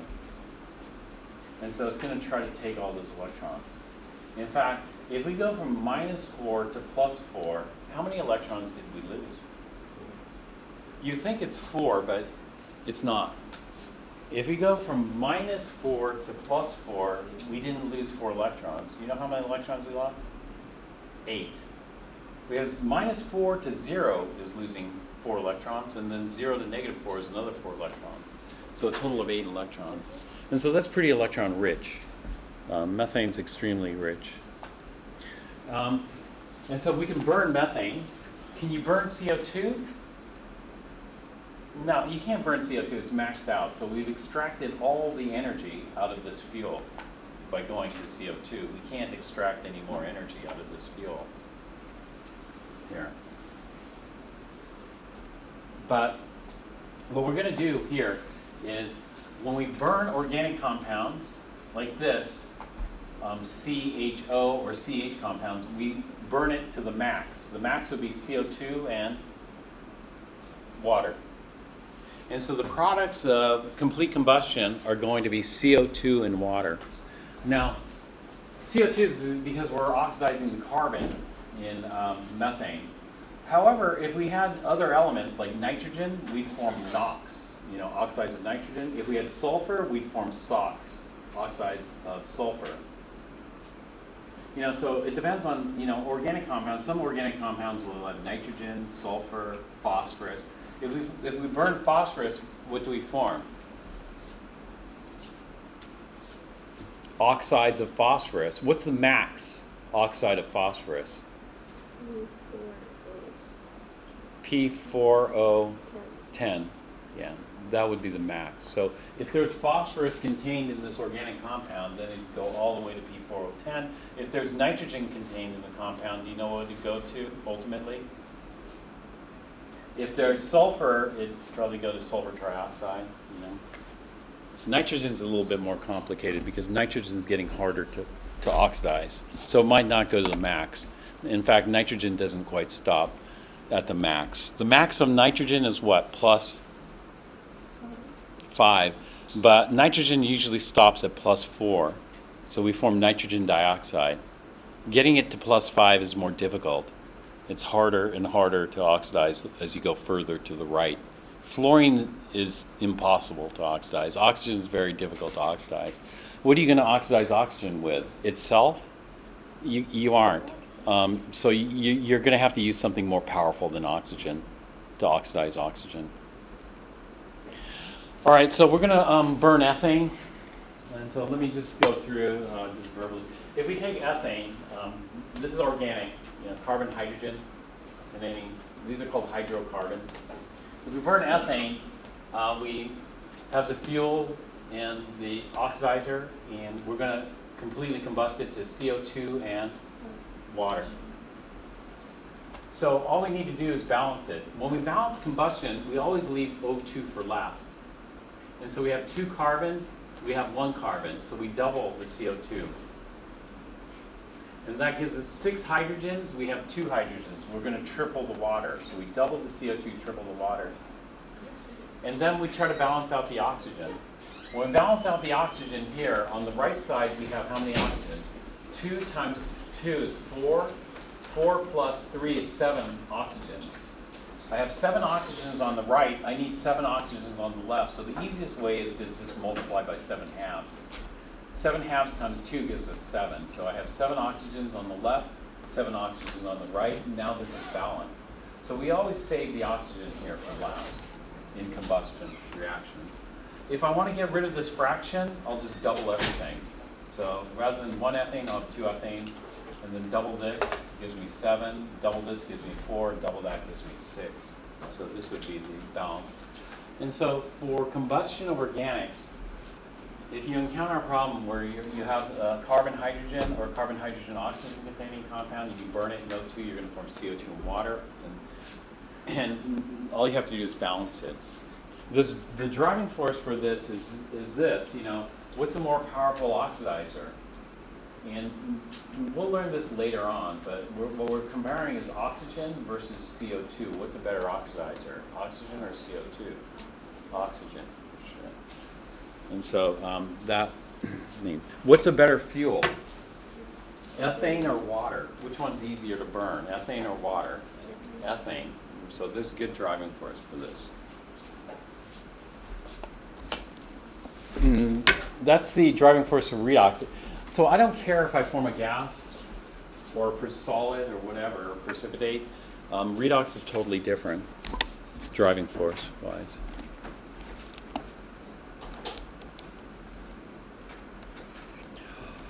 All right, there are more redox reactions we're going to look at later. So this is just your introduction to redox. But there aren't really more double replacements. Your book likes to, Cragaligi, he likes to divide all the double replacements into subcategories. And so what he does in the book is he divides all the double replacement reactions that result in a precipitate into a separate category. I don't do that. And so here he has double replacement reactions that form precipitates. And then these are the solubility rules in the book. Do you see the table here? And then there are 2 pages of table here. But that's too much to memorize, right? It's way too much. Even though this is better. This is better because it gives more detailed data. It's too much. And so we're not going to bother memorizing this table. We could use it. It's fine, but we're not going to do much. The solubility rules that I gave you are enough for most things.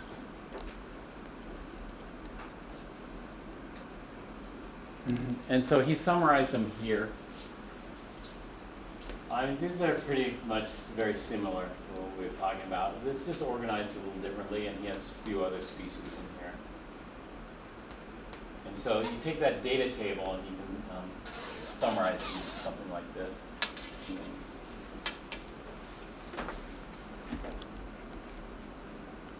This one's a bit more to memorize, so I didn't give it to you. And so here's an example of precipitation. Bromides, chlorides, and iodides are all soluble except for silver, lead, mercury. This is lead, so this is an exception, so that's going to be a solid. That's a precipitate. All nitrate salts are soluble, all sodium salts are soluble, and sodium and nitrate, that's going to be soluble. And so this driving force for this is double replacement. The driving force for this double replacement is precipitation. This is, if this were redox, then we wouldn't consider. All right, so this is the CE, the balanced conventional equations here, and this would be the ionic equation here. Lead 2 nitrate breaks up into lead and 2 nitrates. Sodium bromide breaks up into sodium bromide. We have to double it because we have 2 of those. Lead 2 bromide doesn't do anything. It stays as is. Sodium nitrate breaks up. 2 sodiums, 2 nitrates. Make sure you have the charges. Do you see charges? It makes a big difference if there's a charge or no charge. And so if you don't write the charges, it's a totally different species.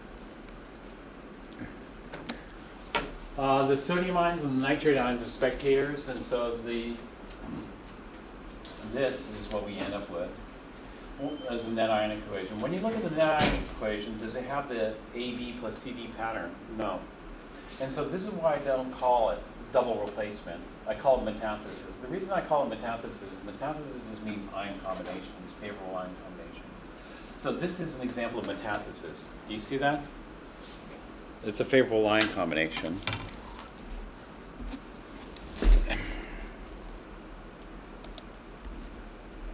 And so I don't want to get stuck thinking that I can only have double replacement. So let's say I had something like this.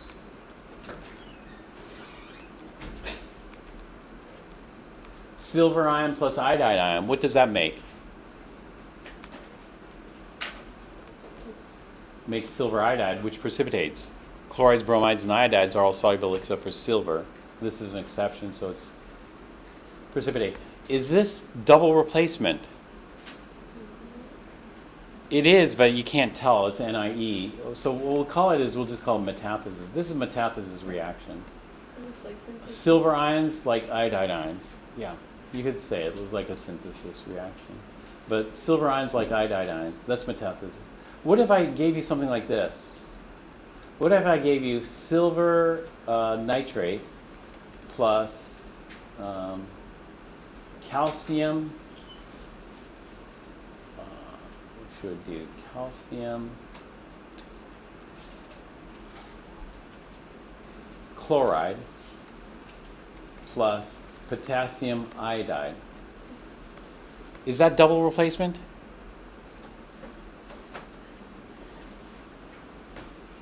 No, and so all of a sudden it doesn't fit the double replacement form, but you know what this is? This is metathesis. And so I have a whole bunch of ions, I look for the best ion combination. Or it's a double replacement, you know. And so we just look at all possible combinations of cation and anion and figure out which one's best. Or which ones are best, you know. Can I just use PEMDAS? It's a double replacement between calcium, like the calcium gets the nitrate, and then the silver gets the chloride, and then whatever they get, I get potassium iodide. in a laboratory? Possibly, that's one way. Another way of doing it is just look at two combinations. So silver nitrate and calcium chloride, and silver nitrate and potassium iodide, and calcium chloride and potassium iodide. You look at all possible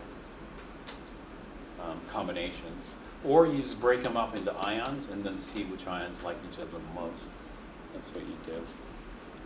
And so I don't call it double replacement because I don't want you to get locked into a pattern. If you get locked into a pattern, then you can't figure things that are outside the pattern. So in that case, with like 3 different compounds, would you just recommend using the ionic equation first before? That's one way you could do it. You could do this as 3 separate double replacements, or you could do it using the ions. I would do it using the ions.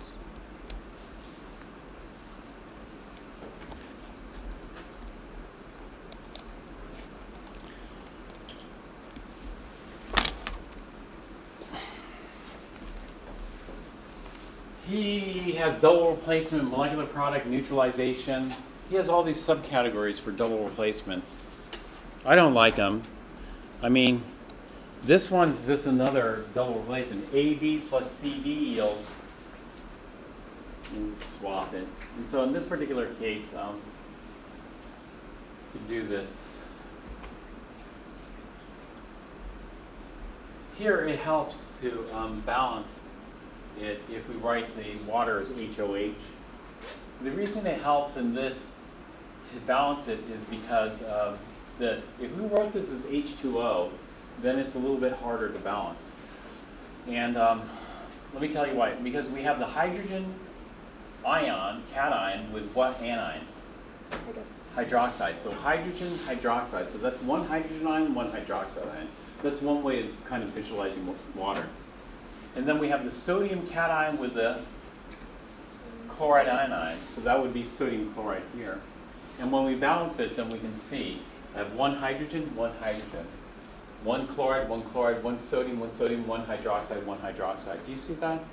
And so this is one reason why you might want to write water HOH. Even though it's not really HOH, like a H plus and an OH minus. Both H's are equivalent. Anyway, HCl is strong acid, so we ionize it into H plus and chloride. Sodium, all sodium salts are soluble. Now, sodium hydroxide is also a strong base, but we consider this a sodium salt first. Now, sodium salt first, we ionize it. Water, not a strong acid, not a strong base, not a soluble salt, leave it alone. Sodium chloride is a soluble salt, ionize it. We get rid of the spectators, and we're left with this.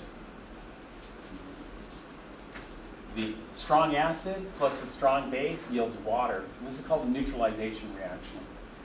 It's a neutralization reaction because we no longer have the strong acid nor the strong base. And we replaced it with a much weaker acid and weaker base. Water is a weak acid, weak base. But we don't have to worry about all those names for it. We just need to know stronger acid to weaker acid. This is double replacement reactions that form unstable products. The most unstable product is when we have hydrogen ions combined with carbonate to form, what's this acid called? Carbonic acid. But you shouldn't write carbonic acid in the equation because carbonic acid decomposes into water and CO2, or CO2 and water. It doesn't matter which order. I'd like to write carbonic acid in the equation. I'd like to write it because it's easier to balance. It's easier to balance because we have hydrogen ions and carbonate ions. But if we were to balance it, hydrogen ions and carbonate ions with CO2 and water, it's more of a headache. And so in the CE, I leave it as carbonic acid and draw an arrow through it going to CO2 and water, or water and CO2. Would the water and CO2 do it balance? Like if it doesn't? Yeah, it'll balance for it because if I have one of these, I get 1, 1. If I have 2 of these, I get 2, 2. So this balances. This is a lot less common. What's this acid called? Sulfurous or sulfuric?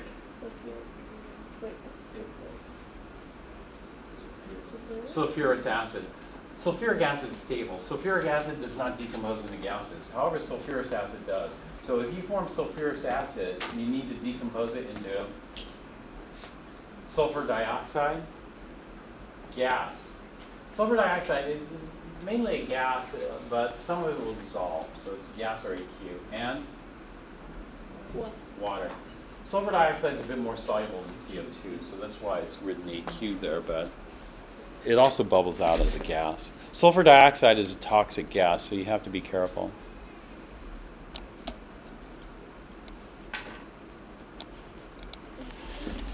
And when you take ammonium ions and hydroxide ions and you form ammonium hydroxide is unstable. Ammonium hydroxide decomposes into ammonia and water. Now ammonia is highly soluble, so most of the ammonia will stay in the water, but a little bit will come out as a gas. And so this is what I call gas formation. Your book is going to call this formation of a non-electrolyte. I just call it gas formation or stronger to weaker acid. Usually H plus is associated with strong acid, and these are weak acids here. So gas formations, stronger to weaker acids, usually it.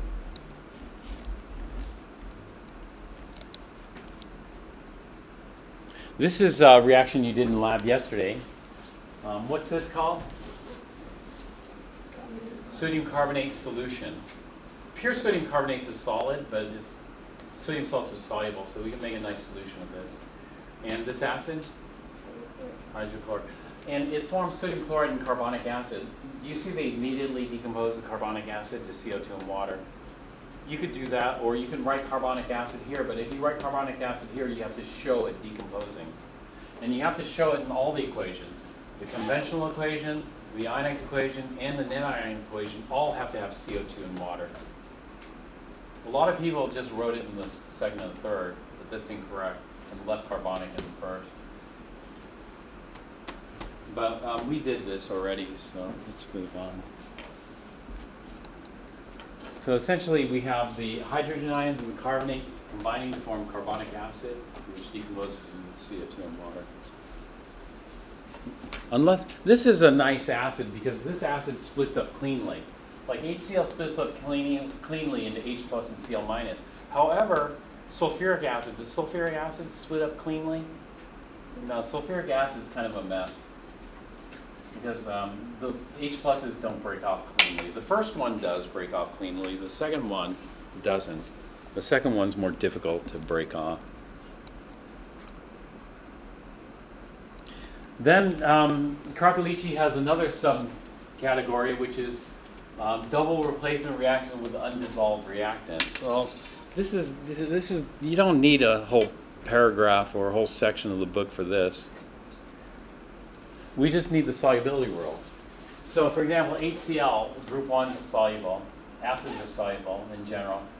However, hydroxides are all insoluble. Group 1, ammonium, and calcium, strontium, barium. So this is insoluble. So this is going to be a solid here. So this is going to be my AB plus CD yields. Okay, here I would probably do an HOH to help balance it. So this is what I mean. Rather than writing it as H2O here, you're going to have more headache in double replacement. If you write it instead,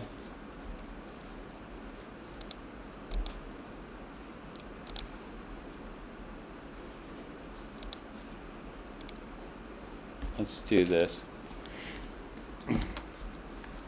So it was hydrochloric acid formula, HCl, plus aluminum hydroxide formula.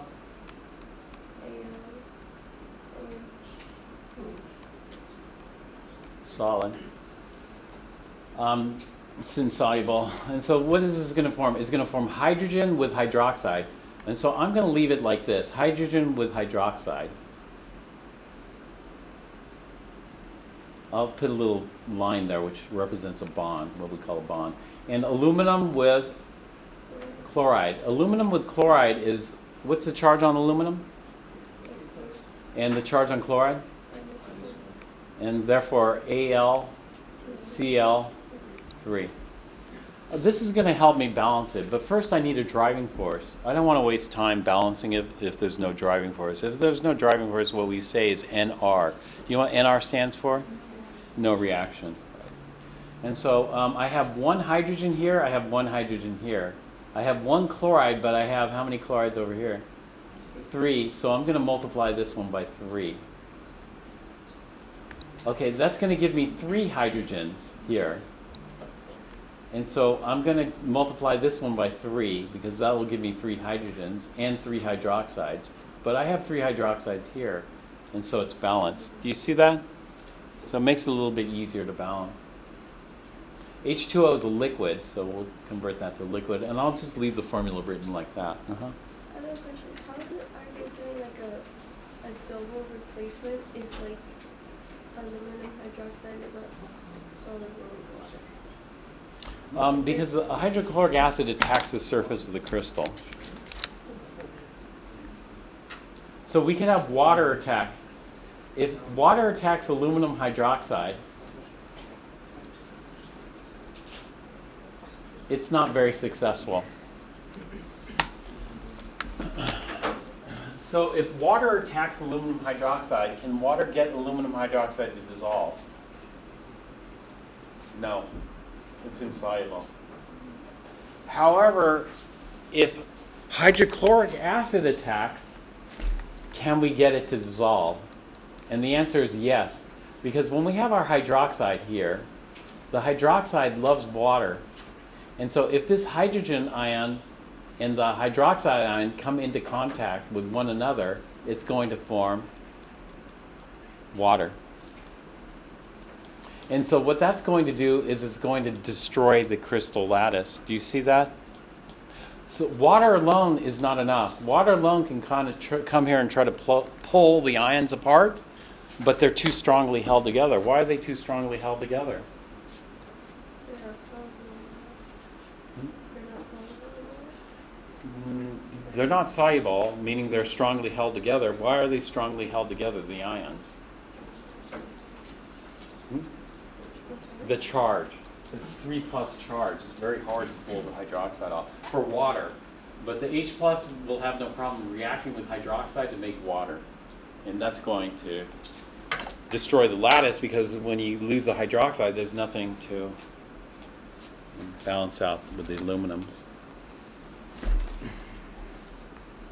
So, so the HCl, let's go ahead. This is the CE. But before that, let's figure out the driving force. Do you see the driving force? HCl is a stronger acid going to a weaker acid. And the weaker acid is water. So the driving force is stronger acid to weaker acid.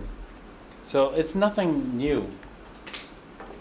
And so it doesn't really deserve a subcategory. HCl is a strong acid, so that's going to go to 3H plus 3Cl minus. Aluminum hydroxide is an insoluble salt. Insoluble salts we don't do anything with. We just leave as is.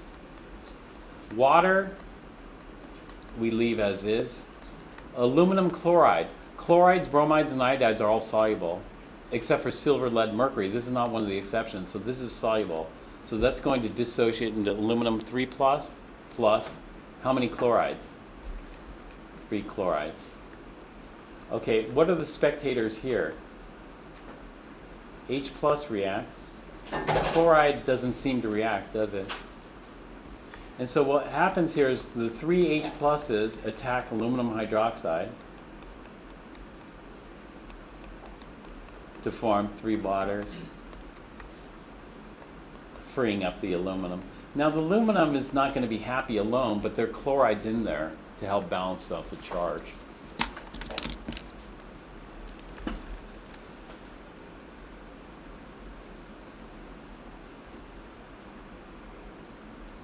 Okay?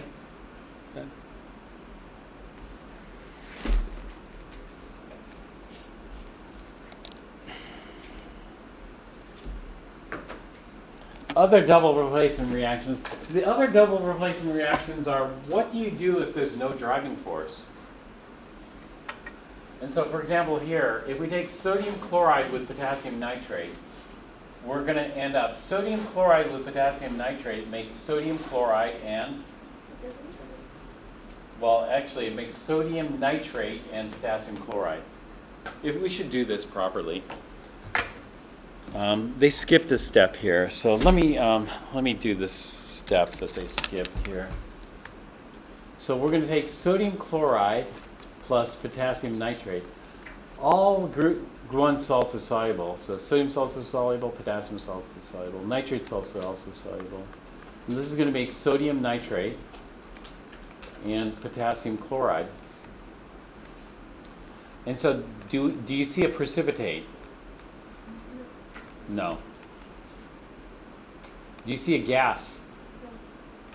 No. Do you see a stronger acid to weaker acid? No. And so there's no driving force. Therefore, no driving force. If there's no driving force, this is what happens here. We break everything up, and when we break everything up, nothing changed. If nothing changes, everything cancels. If everything cancels, then we say no reaction, nothing's changed, NR. And so we don't have to do the ionic and the net ionic necessarily. We can just say here, NR, there's no driving force. So we could have saved a little bit of time. Otherwise, the net ionic has nothing. Everything cancels. Sodium's canceled, chloride's canceled, potassium's canceled, nitrate's canceled. Everything cancels.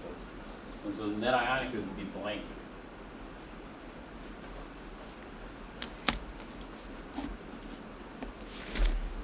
They show net ionic here, but there's no net ionic equation for this because there's no reaction. And so finally they summarize it, but this is too many different reactions. Do you see that? So I'd like to keep it just to 3 kind of basic kinds of reactions, let's say. But he subdivides it into a lot of different ones, so you can use it. If this makes more sense to you, do it this way.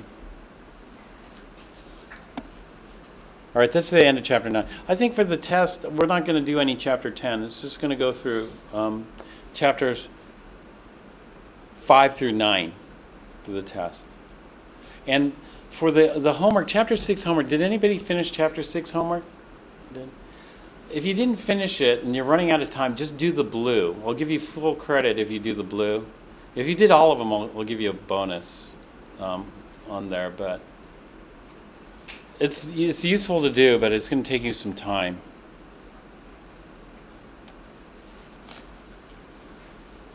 Well, anyway, we still have some time left. So what we're going to do here is we're going to do chapter 5 problem. Chapter 5 was a while ago.